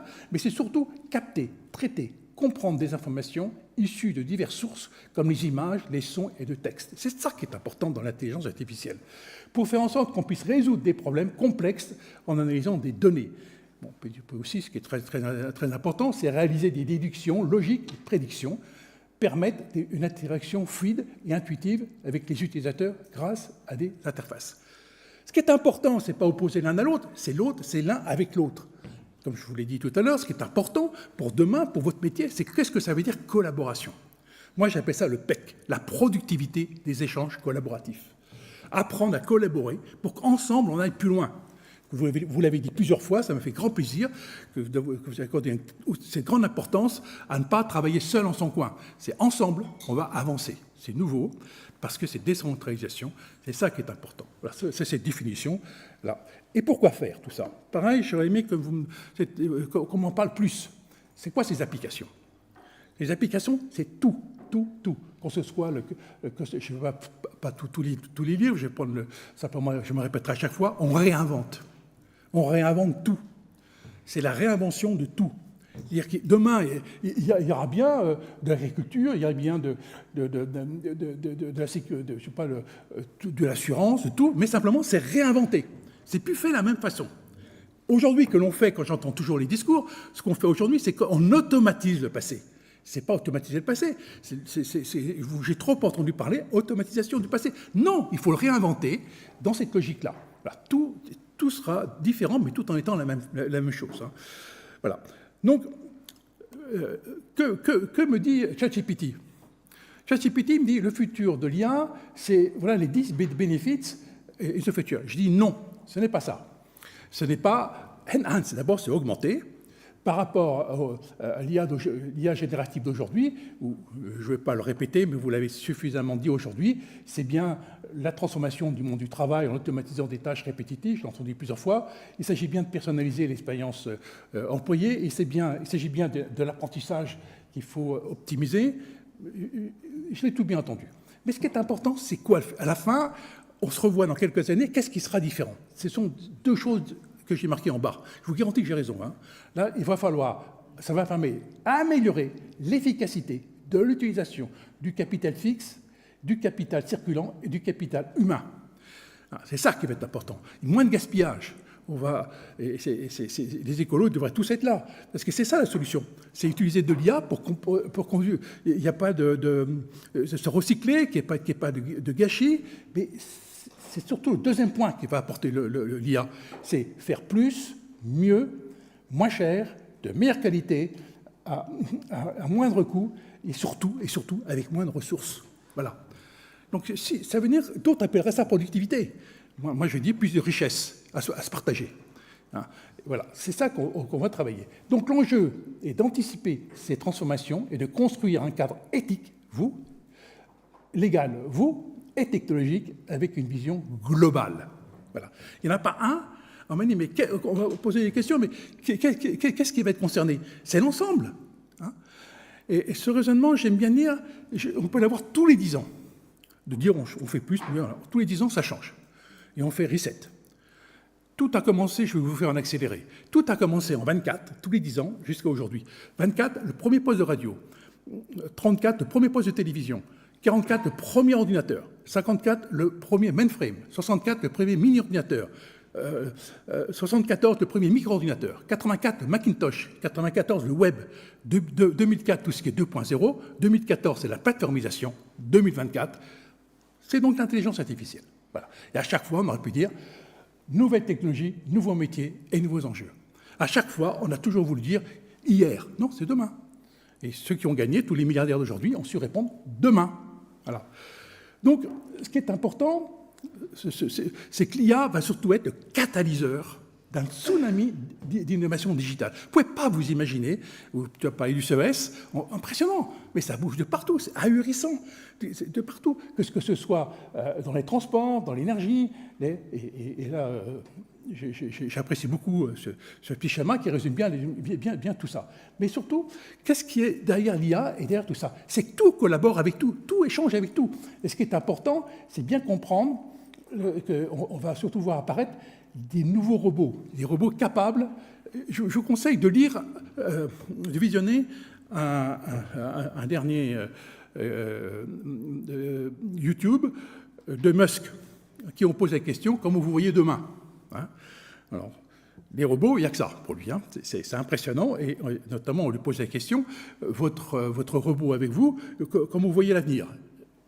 Dans 20 ans, il y aura des milliards de ces robots. Hein, et il le dit avec, pas comme ça, il s'engage, il dit, voilà, vous verrez, je vous fais le pari, voilà, c'est des milliards de robots. Donc ces robots qui sont capables de comprendre non seulement les mots, mais aussi le ton, le langage corporel et les micro-expressions. Alors, ça, c'est ça qui est important, bien comprendre ce qui va être nouveau par rapport à aujourd'hui.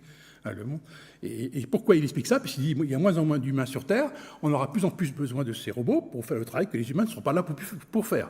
Bon, je résume, recherchez sur YouTube, hein, mais c'est impressionnant ce qu'il raconte. Qu'il faudra, c'est des nouveaux modes de collaboration, et je vous l'ai dit tout à l'heure, ce qui est important, mais surtout des questions éthiques et juridiques. Voilà.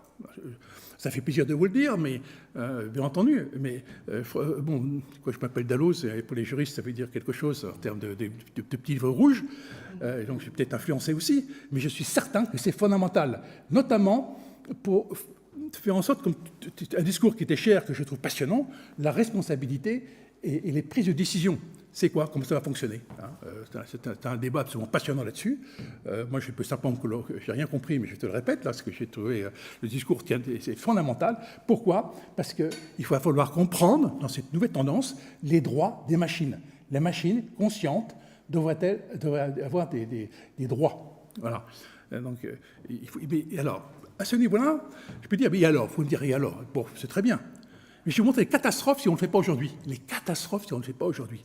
Gutenberg, c'est formidable. Hein, 1440, ça a permis, mais ça a permis notamment d'éditer la Bible. Et derrière la Bible, formidable. Mais c'est 200 ans de guerre de religion, hein, parce qu'on n'a pas anticipé 200 ans de guerre de religion. Et bien, c'est ça qui va se passer si on ne comprend pas, si on ne répond pas à ce type de questions. Il faut arriver à se projeter dans l'avenir. Hein, et c'est là où l'IA va devenir indispensable, parce que, comme je vous l'ai dit avant, une particularité de l'IA, c'est de pouvoir prédire, anticiper, et ce dont on a besoin. Et ça va être clé dans ce que je vais vous dire tout à l'heure en termes d'application. Donc, vers les machines conscientes. Je veux dire, c'est pas possible, c'est impossible. Elles seront conscientes. Il faut l'anticiper, sinon ça fait comme Gutenberg, hein, ça va faire des catastrophes. Voilà. Ce qui est important maintenant, c'est de voir où on en est, hein, dans la photo. Hein. Newsweek, hein, qui est au moment du combat, je pourrais dire c'est du combat, hein, entre l'ordinateur d'IBM et puis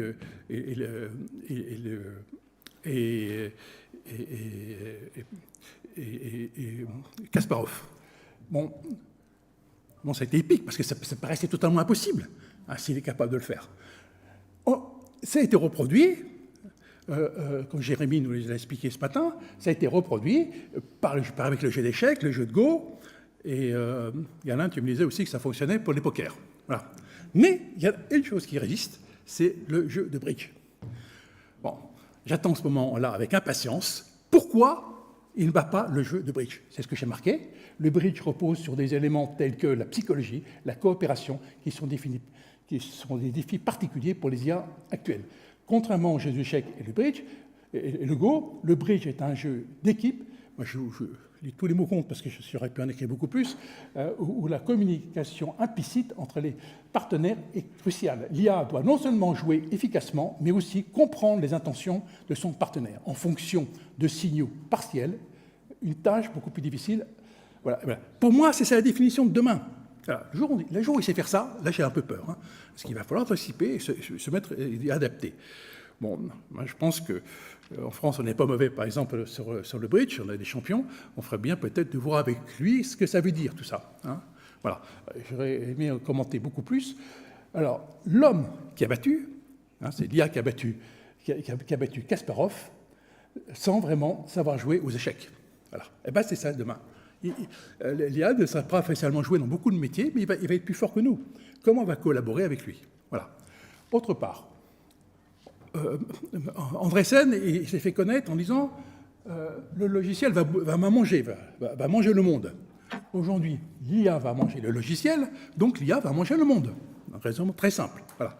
Donc il faut bien être conscient que le logiciel, c'est terminé, c'est l'IA. Et d'ailleurs ça, qu'est-ce qui est important? L'IA va bientôt dépasser l'homme historique des logiciels traditionnels, tout comme le logiciel star. Je vais simplement le message que je viens de vous donner est suffisant. J'avance et que automatiser des tâches autrefois réservées aux humains, on va être capable de redéfinir la production et l'innovation et créer des avantages concurrentiels considérables. Ce qui est important dans ce que je vais vous dire par la suite, dans ce contexte, des certitudes. C'est quoi le futur de l'IA? Bon, c'est pas ChatGPT, c'est moi. L'intelligence artificielle va provoquer un bouleversement majeur de l'économie mondiale, redéfinissant les règles du jeu pour les entreprises et les gouvernements. En automatisant des tâches complexes, en optimisant le processus de production et en facilitant l'analyse des données à une échelle inédite. L'IA augmente la productivité et crée de nouvelles opportunités économiques. C'est ça dont on a besoin aujourd'hui dans les économies. Vous allez voir, ce qu'on va parler peut-être d'ici la fin de l'année, on va parler de décroissance. Catastrophe et décroissance. Avec l'IA, il y aura de la croissance énorme, il y aura de la richesse à se partager. C'est ça qui va faire. Cela favorise surtout l'émergence de nouveaux leaders. Avec l'arrivée, comme vous voyez, des startups, les 9 000 milliards de dollars, on réinvente tout. Et ce qui est le plus important, c'est l'Edge AI. Hein, c'est l'IA qui rentre dans les machines. Alors pourquoi j'ai marqué naissance d'une nouvelle infrastructure et donc valoriser à 1 euro? Tout objet qui est connecté est à 1 euro. On s'en fout de la voiture. Ce qui est important, c'est l'usage que je peux en faire. Et entre autres, on va se poser la question avec une voiture, qu'est-ce que je peux faire avec 1 euro? C'est ça qui va être intéressant demain. Donc, parce que c'est une infrastructure, c'est pour ça que je dis valoriser 1 euro, c'est ce que j'en fais, la valeur que j'en tire pour moi. Il y a 1 euro. C'est ça qui va permettre l'IA. Donc, les entreprises qui investissent massivement dans l'IA transforment d'abord leur modèle économique, la façon dont ils vont se développer. Donc de nouveaux acteurs vont émerger tels que les startups. C'est ça que ça va permettre. Voilà. Donc, ce qui est important, et ça va être la partie de ce contexte, c'est que vous voyez que je critique l'IA générative, mais l'IA générative elle va au moins permettre ceci. Ça, c'est fondamental, c'est la prochaine étape. C'est dommage que je n'ai pas entendu parler, parce que c'est ça qui va transformer vos métiers. Ce sont les agents intelligents, ce sont les agents assistants, les agents majordomes, les agents qui seront là, dans ma poche. Je pourrais poser, ce sera un ami, ça sera quelqu'un à qui je me confie, quelqu'un à qui je peux poser des questions. Voilà, c'est ça que je veux dire. Amélioration de la prise de décision et de résolution de problèmes. Un problème bien posé est admis, résolu. Et il va falloir devenir problématicien avec ces agents intelligents. C'est pas eux qu'il faut, il faut être capable de s'exprimer auprès d'eux pour qu'ils puissent se mettre à notre niveau, comprendre. Voilà. Ce qui est important aussi, c'est l'automatisation des tâches répétitives, mais surtout adaptation et apprentissage en temps réel.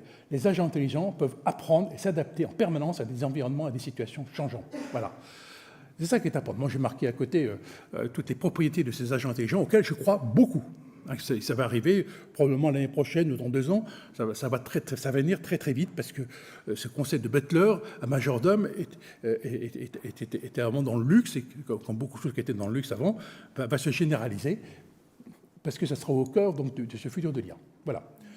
C'est ça qui est dans le contexte. Vous n'avez pas le contexter, c'est le contexte. Pourquoi je vous dis que les mathématiques sont au cœur? Et pourquoi je voudrais que vous reteniez aujourd'hui, ce qui est important, ce n'est pas agent artificiel, c'est mathématiques as a service. Voilà. Et comprendre, c'est-à-dire c'est mathématiques as a service, c'est quoi la mathématisation? Voilà. Bon, moi j'ai demandé à ChatGPT à quoi ça pouvait ressembler, ces mathématiques. Bon, je n'ai pas tout à fait compris la réponse, mais c'est sympathique, ça donne l'impression que ça bouge de partout. Donc IA égale maths. Voilà. Alors, je vais faire très très vite, je ne vais pas faire un cours de maths, mais c'est simplement pour vous toucher du doigt le savoir-faire d'aujourd'hui humain, le savoir-faire humain, ce qui c'est aujourd'hui. Pour faire de l'IA générative, ça a demandé, peut-être qu'à la fin ça coûte très cher en énergie, mais ça a demandé des compétences absolument incroyables en mathématiques. C'est totalement impressionnant. Alors, je ne vais pas le faire le cours, mais j'ai dit, si je ne leur montre pas ça, ils ne vont pas comprendre tout le savoir-faire humain qui est derrière. Et ces mathématiques du futur, je vais en faire une liste plutôt, comme on dit en français, à l'après-vert, et ça va être de l'algèbre abstraite étendue, de l'analyse fonctionnelle, de la topologie computationnelle, etc. Ça va être analyse. D'où ça vient? C'est pas parce qu'il y a des processeurs, c'est qu'il y a des mathématiques. Comme si vous regardez comment fonctionne l'IA générative, c'est très simple. C'est des mathématiques parfaitement, mais ce ne sont que des mathématiques. Alors malheureusement, le problème de ces mathématiques, c'est des statistiques à la fin. Donc on ne sait pas très bien, parce qu'il est incapable, sans ces mathématiques, de m'expliquer pourquoi. Expliquez-moi pourquoi vous avez cette réponse. Il est incapable de me l'expliquer.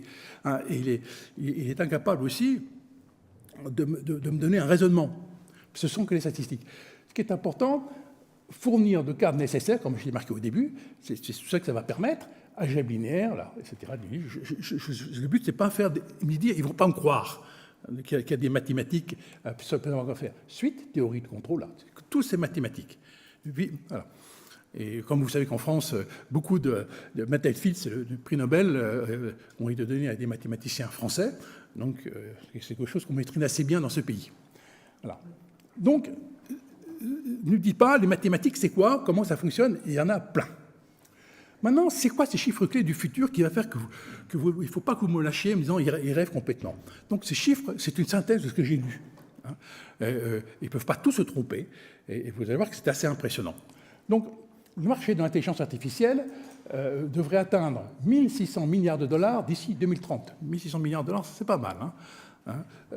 À l'horizon 2040, l'intelligence artificielle pourrait générer plus de 2 500 milliards de dollars dans l'économie numérique. L'IA devrait ajouter 16 000 milliards de dollars à l'économie mondiale d'ici 2030. 16 000 milliards de PIB. C'est ce qu'on cherche en France. Voilà, c'est là la valeur ajoutée. 16 000 milliards de dollars. Ce qui est important, c'est quoi ces secteurs qui vont être les premiers, qui vont être complètement transformés? La santé, 500 milliards. L'automobile et les transports, gestion de trafic, etc. 1 000 milliards de dollars. Les finances, 400 milliards de dollars. Ça va complètement surtout transformer évidemment la vie des entreprises, avec l'emploi, la formation, tout ça va être transformé par des décisions stratégiques, par l'interaction avec le client, l'automatisation. Le secteur simplement de cloud computing, d'IA, sur l'IA, va arriver à 500 milliards de dollars. Alors, je parle de dollars parce que les chiffres que j'ai trouvés, c'est en dollars, hein, mais on peut les mettre en euros, on aura à peu près la même grandeur. Mais surtout, là où ça va complètement transformer, c'est sur ce marché du travail. Ce sont les IA qui, demain, vont nous recruter. Ce sont les IA qui vont nous faire évoluer, qui vont nous juger.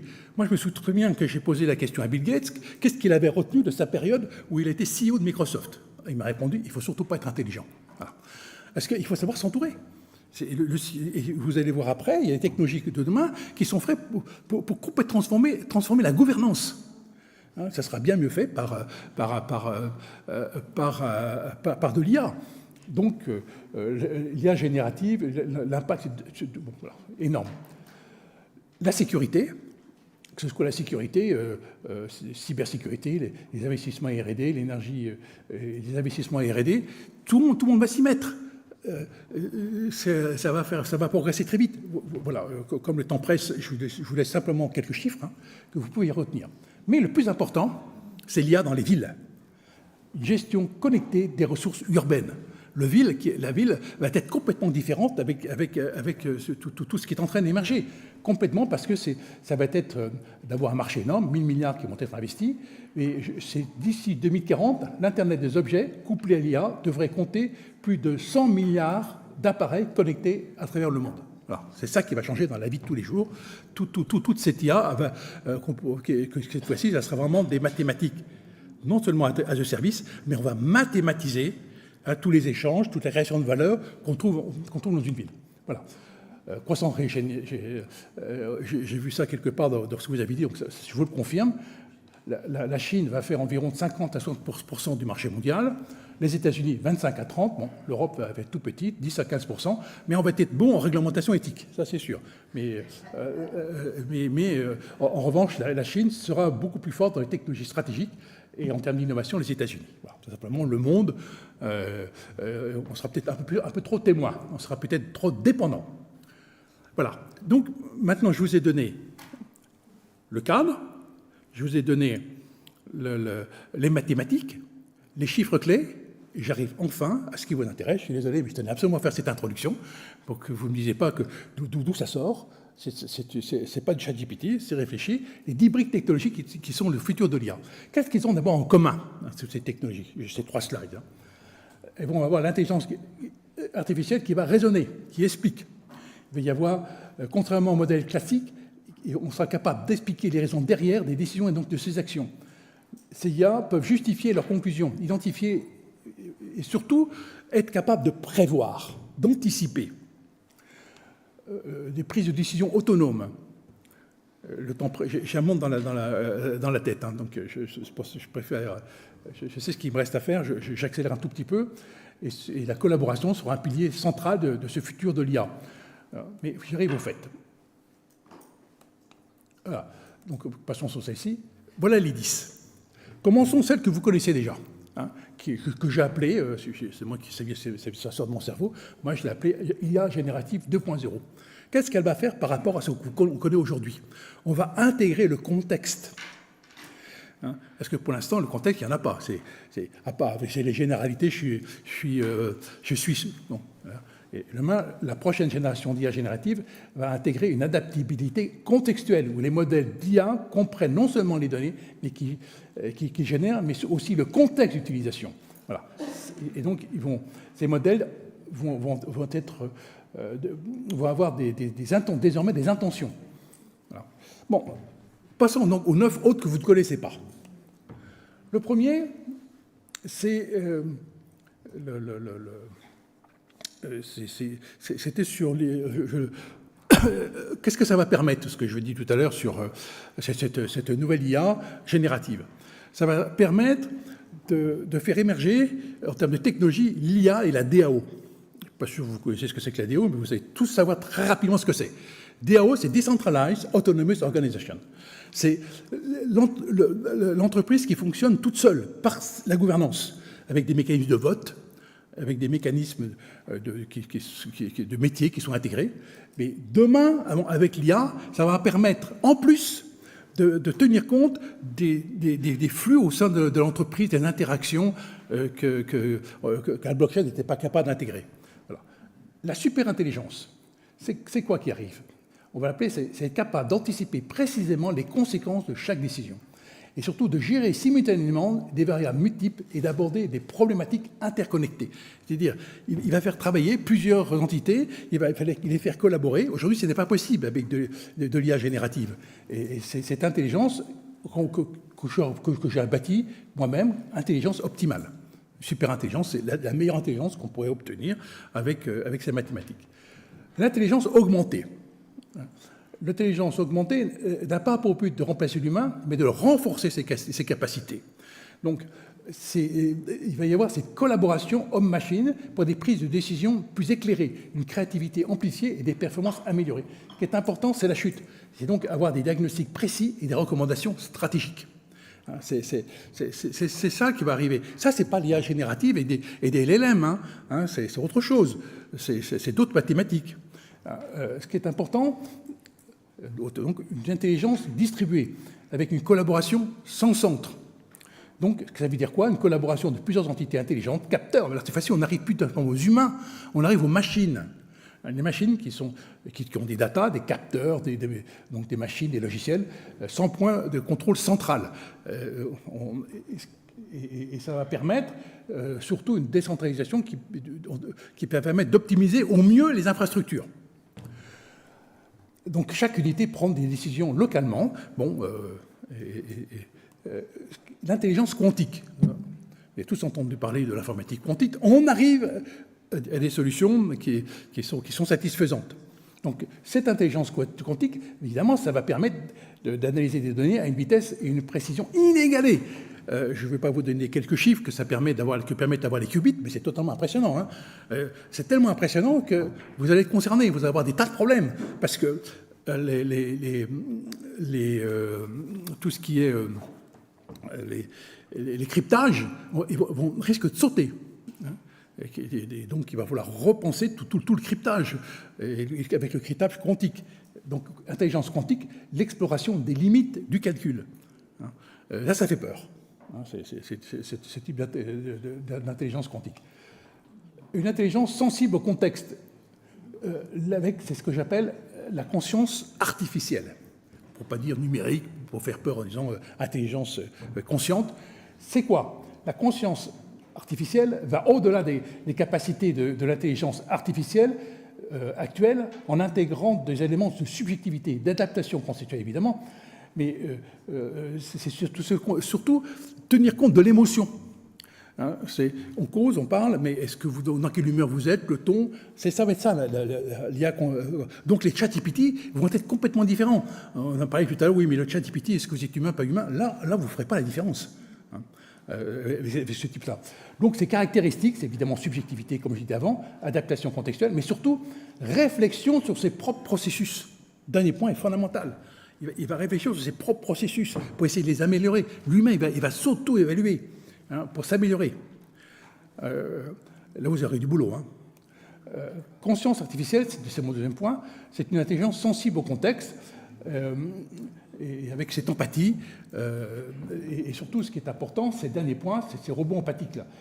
Dans les environnements comme des soins aux personnes âgées ou l'éducation, les robots équipés de conscience artificielle peuvent interagir de manière plus humaine, reconnaissant et s'adaptant aux besoins émotionnels et sociaux de ceux qui l'assistent. C'est quelque chose, vous allez dire, vous n'allez pas me croire, c'est pas possible. C'est ça l'avenir. Il faut l'anticiper, il ne faut pas faire comme Gutenberg, le découvrir à la fin, c'est trop tard. Il faut absolument qu'on anticipe. Si je me suis trompé, peut-être, mais si je ne me trompe pas, il faut faire gaffe aujourd'hui. Et vous devez travailler. Donc j'ai suivi avec beaucoup d'intérêt le discours sur la régulation. Ce n'est pas la bonne régulation. Cette régulation, ce n'est pas celle-là qu'il faut faire. C'est une régulation sur ce qui est certainement interdit de faire. Il ne faut pas aller trop loin. Il va falloir faire attention.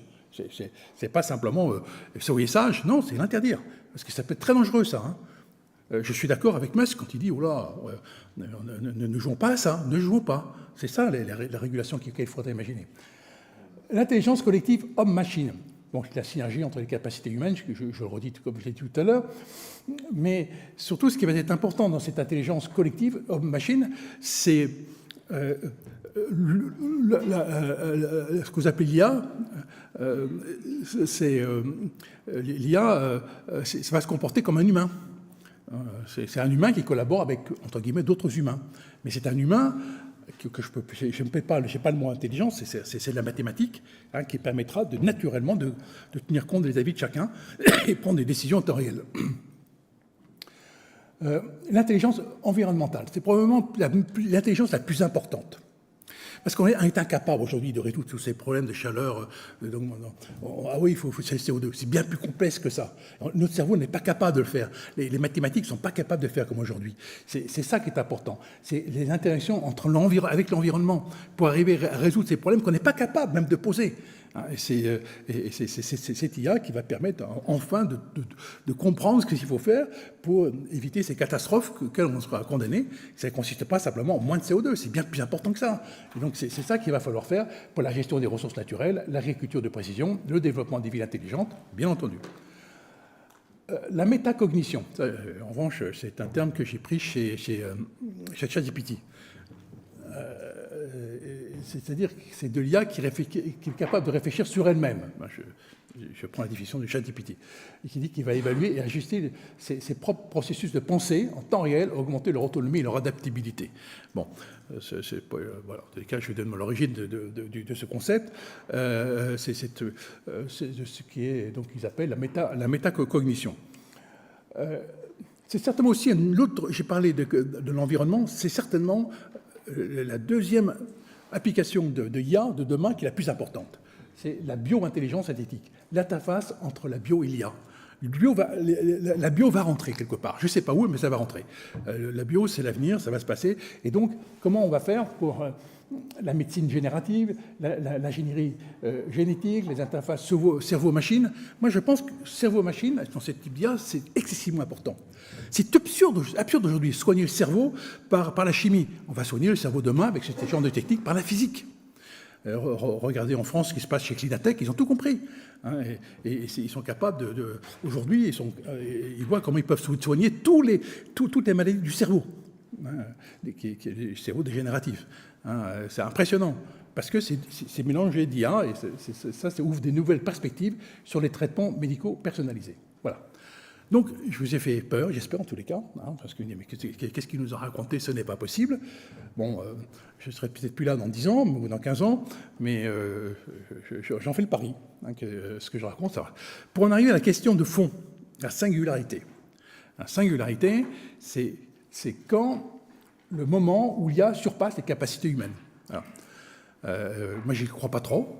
Parce que dans tout ce que je vous ai dit, l'IA ne sait pas faire, notamment gérer l'émotion, gérer tout ce qui est typiquement l'humain.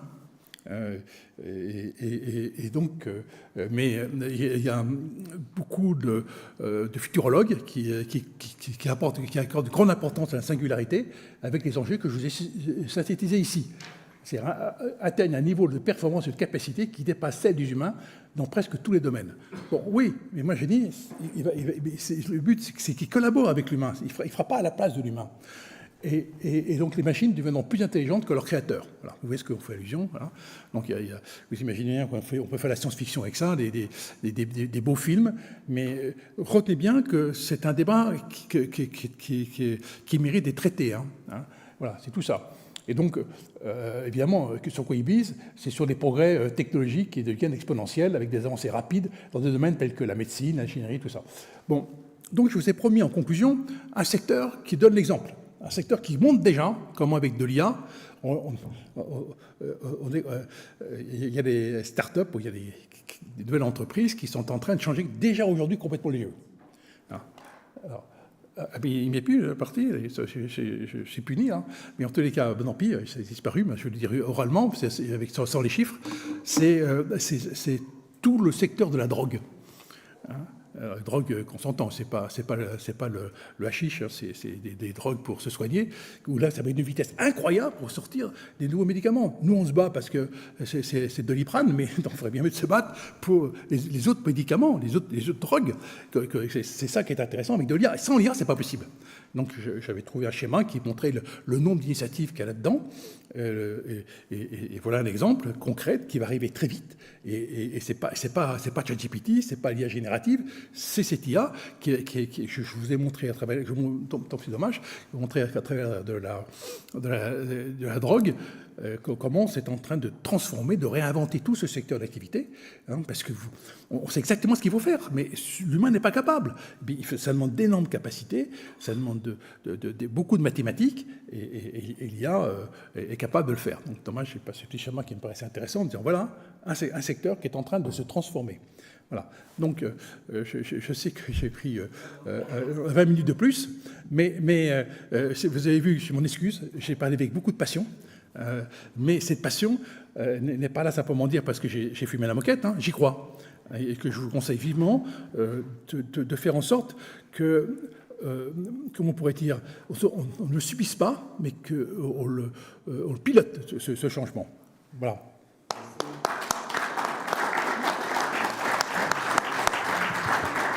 Et il nous reste encore 10 petites minutes, Xavier, qu'on te retienne encore de la chance de t'avoir. Peut-être que certains voudraient réagir ou poser des questions. J'espère que vous avez fait peur. C'était l'objet. J'espère que je ne vous ai pas laissé indifférent. Merci, Monsieur Zallone. J'ai juste une question sur l'environnement. On n'en a pas parlé aujourd'hui, mais c'est quand même quelque chose sur lequel les entreprises nous challengent beaucoup. Comment est-ce qu'on va pouvoir faire pour à la fois réduire l'impact de l'IA aujourd'hui, en fait, avec toutes les datas, tout ce qui est demandé en termes d'énergie, et en même temps, de ce que je comprends, l'IA va aussi potentiellement aider à réduire l'impact, améliorer l'environnement. Comment est-ce qu'on joue cette dualité dans le temps ? Vous avez bien noté, je crois l'avoir dit, c'était certainement la nouvelle IA la plus importante, j'ai bien dit. C'est lié à son environnement. Soyons concrets sur ce qui se passe actuellement avec les inondations. On n'aurait pas su le prévoir. Et les catastrophes que l'on connaît. Pourquoi on n'a pas su le prévoir ? Parce que les données sont beaucoup trop complexes. Pour moi, ça vient certainement de Alignement, des océans. Et moi, je crains qu'en 2030, il fasse froid. Parce que ce qu'on n'anticipe pas actuellement, c'est le changement des circulations là, de l'eau, et ça va avoir un impact énorme sur le climat. Et c'est tout ça qu'il va falloir mettre ensemble. Donc comment ? Eh bien, c'est là où je vous dis, les mathématiques. Ces mathématiques vont être capables de faire en sorte qu'on puisse piloter un ensemble que l'humain ne peut pas capable. Et moi, je suis certain que CO2, évidemment, c'est important, mais il n'y a pas que ça, il y a beaucoup d'autres choses. Et puis en plus, il y a le soleil qui déconne, ça fait encore un peu plus, parce que c'est urgent qu'on anticipe des problèmes tels qu'en Espagne et que dans le nord de la France, il faut l'anticiper, sinon ça va être une catastrophe. Donc je ne sais pas comment répondre à votre question très précisément. Le comment, on voit un peu les mathématiques qu'il va falloir prendre. Moi, j'ai un copain qui travaille là-dessus, qui est capable d'anticiper les tsunamis. Qui est capable il les maîtrise bien et tous les calculs pour dire il va y avoir un tsunami. Donc c'est là qu'il faut mettre les moyens, c'est à ceux qu'il faut foncer, parce que si on ne travaille pas là-dessus et qu'on le système, tout ce qui se passe pour l'instant en Espagne, il va être généralisé, ça va être une catastrophe. Je ne peux pas répondre plus précisément, à part de dire c'est probablement la chose la plus importante sur quoi il faut travailler. Moi, personnellement, ce que je ne vous ai pas dit, c'est ce que je fais. Il n'y a qu'à et Faucon, alors qu'est-ce que je fais ? Moi, je pense, j'ai pris l'initiative de créer l'Institute of Future. J'ai déposé la marque, parce que c'est au niveau mondial qu'il faut faire. On a lancé des conquêtes de la Lune, des moonshots, il faut faire la même chose. Il faut lancer des projets ambitieux. Et parce qu'il y a eu Conquête de la Lune, on a fait Silicon Valley. Si on lance des projets importants, on va créer des équivalents de Silicon Valley. Donc c'est au niveau mondial. Donc je discute avec les Américains et les Chinois là-dessus pour partager tout ce qu'ils ont peut-être partagé pour pouvoir... Bon, c'est pareil, je m'arrête parce que c'est un sujet qui me passionne, mais je ne peux pas vous dire qu'il faut faire partager ma passion et que je dis c'est possible. C'est possible que l'on puisse anticiper tous ces problèmes. Parce que, je vous ai dit à un moment, IA de demain, ça va être notamment prévision, anticipation. suis désolé, je ne peux pas être plus précis. Sans révéler la vie privée de Xavier, il a déjà choisi le lieu sur Terre parce qu'il vit dans des plus beaux villages de France. Ah, ça c'est vrai. Du monde. Ah non, les Américains ont les décennies du monde. Je vous remercie beaucoup pour votre intervention. Moi, j'ai une question qui n'est pas du tout juridique. Je me demande, quand vous dites il faut savoir anticiper, je me dis plus, est-ce que finalement on n'arrive pas à anticiper, parce qu'il y a quand même des théoriciens, etc., sur ce genre de questions qui ont existé, ou est-ce qu'on n'a pas une espèce de déni collectif des anticipations qu'on nous propose, auxquelles finalement le pouvoir politique ne veut pas enchaîner? Et je pense que c'est probablement là une des points majeurs. Et la deuxième question qui est liée à ça, c'est comment notre responsabilité en tant qu'adulte, professionnel, etc., on arrive sur la nouvelle génération à passer d'une tendance qu'ils ont à penser la société comme une dystopie, enfin qui va vers une dystopie, et de les faire encore rêver vers un modèle utopique, etc. Alors, c'est dommage que j'ai pas pu. J'ai été limité dans ma tête qu'il fallait que je m'arrête à moins 10. Mais la première chose que j'aurais détaillée, c'est le déni. Le déni, c'est tellement vrai. On ne veut pas le reconnaître. C'est le déni. Je pense qu'à l'époque du Gutenberg, on aurait fait les mêmes bêtises. Hein. On aurait dit non, c'est très bien comme ça, c'est le déni. On ne veut pas le reconnaître. On se ferme les yeux. On se voit la face. Et le problème, comme tout déni, c'est pas seul, c'est beaucoup, ensemble. Hein, et qu'il faut absolument qu'on apprenne à coopérer. Il faut faire un ONU au niveau mondial. Ça ne peut pas être dans son coin, j'ai raison. Le fait que je vous dise que je pense que j'ai raison, ça ne sert à rien. Hein, il faut faire partager et il faut initier des projets qu'il faut voir grand et loin. Voilà. Grand et loin parce que les problèmes sont monstrueux. Hein. Si on décolle là-dessus, ça va être des guerres. Hein. Si ce déni, ça va mal se terminer. Hein, parce que personne n'a anticipé ce qui s'est passé sur les inondations, mais demain, ça va être sur autre chose. Hein. Là, je ne peux pas vous dire autre chose que le déni, c'est le plus grand frein. On ne peut pas reconnaître quel problème. Vous prenez ce gouvernement en France, est-ce que vous connaissez dans le gouvernement quelqu'un qui serait capable de raisonner sur ces sujets? Moi, je n'en connais pas. Hein. Est-ce qu'il y a le ministre du numérique? Non. Est-ce qu'il y a le... je ne vais pas continuer dans la liste. Et donc, ils se trompent complètement. Parce que ils sont dans le déni. C'est un gouvernement du déni. En se voilant la face, on arrive à des catastrophes. On va arriver à des catastrophes. C'est des catastrophes, ça veut dire des morts. Et on pleurera. Ah oui, il y a des morts. Voilà. Je peux vous dire que je partage votre point de vue. Aussi, j'ai une petite question à vous poser. On sait qu'on a un phénomène d'éthique scientifique par lequel, et en matière de médecine on connaît ça bien, par lequel tout ce qui serait faisable de faire techniquement et scientifiquement n'est pas nécessairement fait. Dans le cadre des décisions qu'on prend en société, fixe un certain nombre de limites et on ne va pas sur certains terrains du clonage, certains cas d'hybridation, des hommes avec d'autres espèces, l'eugénisme, etc. Donc on est en capacité de se fixer un certain nombre de limites et on y arrive au sein d'une gouvernance mondiale. Et quand un médecin ou un scientifique de n'importe quel pays du monde franchit une ligne de cette nature-là, il est mis au banc de la société, il est attaqué par ses pairs, et ceci s'arrête tout de même très rapidement. Et on y arrive à l'échelle du globe. Pour l'intelligence artificielle, dans ses perspectives les plus sophistiquées et celles que vous nous avez partagées, vis-à-vis de ces sauts cognitifs à intervenir, il y a un mouvement qui est celui de l'alignement entre les capacités et le mode de fonctionnement des intelligences artificielles les plus sophistiquées avec les droits humains et les intérêts de la population humaine prise dans sa globalité. Et on sait aujourd'hui que l'effort qui est mis pour le développement des capacités des systèmes d'IA d'une part et l'effort au titre de l'alignement d'autre part est extrêmement déséquilibré.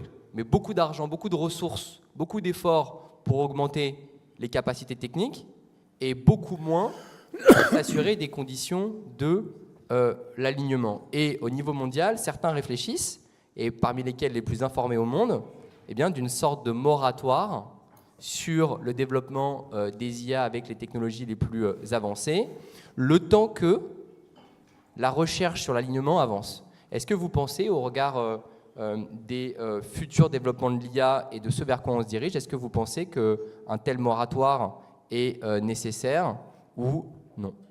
Et, je crains qu'on n'y échappera pas. Parce qu'il va falloir prendre le temps. Mais ça ne marchera pas. Mais il faudrait dire attention. Oui. Et laisser le débat scientifique se faire. Parce qu'un débat scientifique, les scientifiques ne sont jamais d'accord. Il faut qu'il y ait un débat. Et ce que je préconise, à travers cet Institut au futur, c'est être à l'endroit, peu importe l'endroit où c'est, à l'endroit où tout le monde, tous les décideurs sont là, toutes les technologies sont là pour comprendre, essayer de partager et essayer de comprendre ce qu'il faut lancer comme moonshot, comme conquête de la Lune. Bon, j'ai compris, je parle du CES. Se trouve un marché physique qui, dans le chiffre d'affaires, la valorisation, c'est la valorisation des entreprises, c'est de 25 000 milliards de dollars. 25 000 milliards de dollars. Hein, c'est le numérique. Hein, ils sont tous là. Et c'est important d'être dans le bain et d'essayer de prendre les bonnes décisions avec une vision globale, avec tous ceux, pour prendre ce que vous venez de dire, les débats qui s'imposent, et avec des antagonismes, je ne sais pas quoi, des listes de scientifiques qui étaient à côté, qui avaient raison, hein, il y en a beaucoup. Voilà, donc ce débat, il faut l'avoir. Et notamment sur quelque chose qui est en train d'émerger, que je sais que Alain connaît très très bien, c'est sur les robots. Il faut absolument qu'on comprenne ce qui se passe derrière tous ces robots.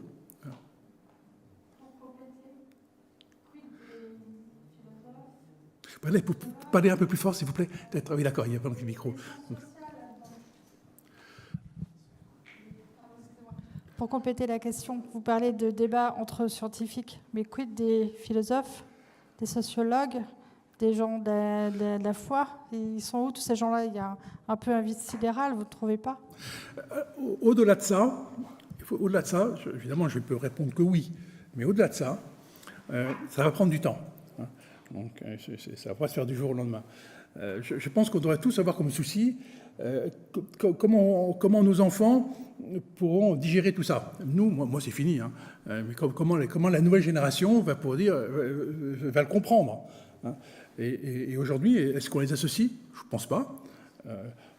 Et pourtant, ils sont critiques. Hein. Mais évidemment, les sociologues, je ne les entends jamais parler de ça. Les philosophes, un peu. Hein. Mais c'est pas normal. C'est pas normal. Parce qu'on a besoin de leur avis. Alain me présente comme futurologue. C'est pas ce que je suis. Moi, je suis un passionné et qui, depuis très longtemps, me dit le numérique, c'est fondamental. Aujourd'hui, je dis ce sont les mathématiques qu'il faut comprendre. Mais les sociologues mathématiques, ils ne connaissent pas. Les philosophes mathématiques, peut-être un peu plus. Et c'est... Voilà. Mais je regrette, mais surtout les enfants. L'objectif, c'est nos enfants, qui ne doivent pas être laissés pour compte.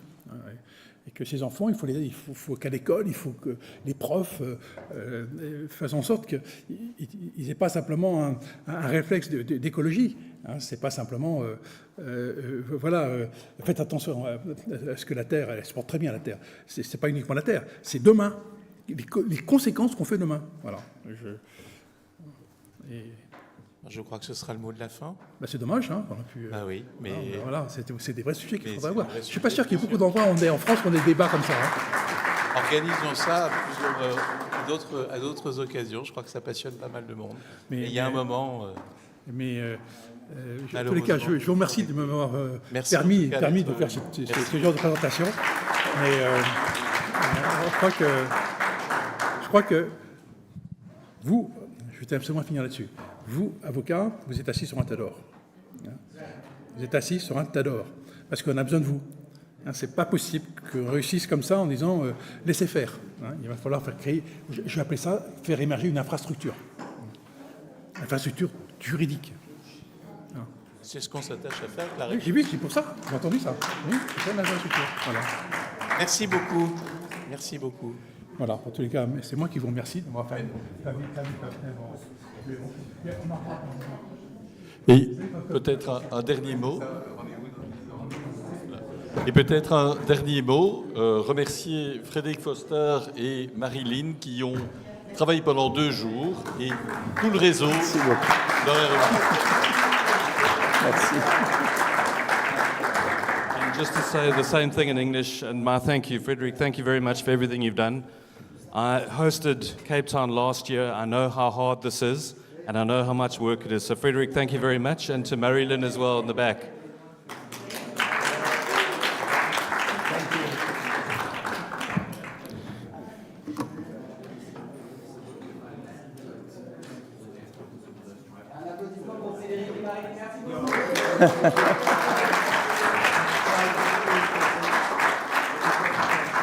Merci à nos amis, merci à nos clients qui sont restés jusqu'au bout. Merci pour les contributions qui ont été enrichissantes. Merci Paolo, je vois Hassan, j'en vois d'autres.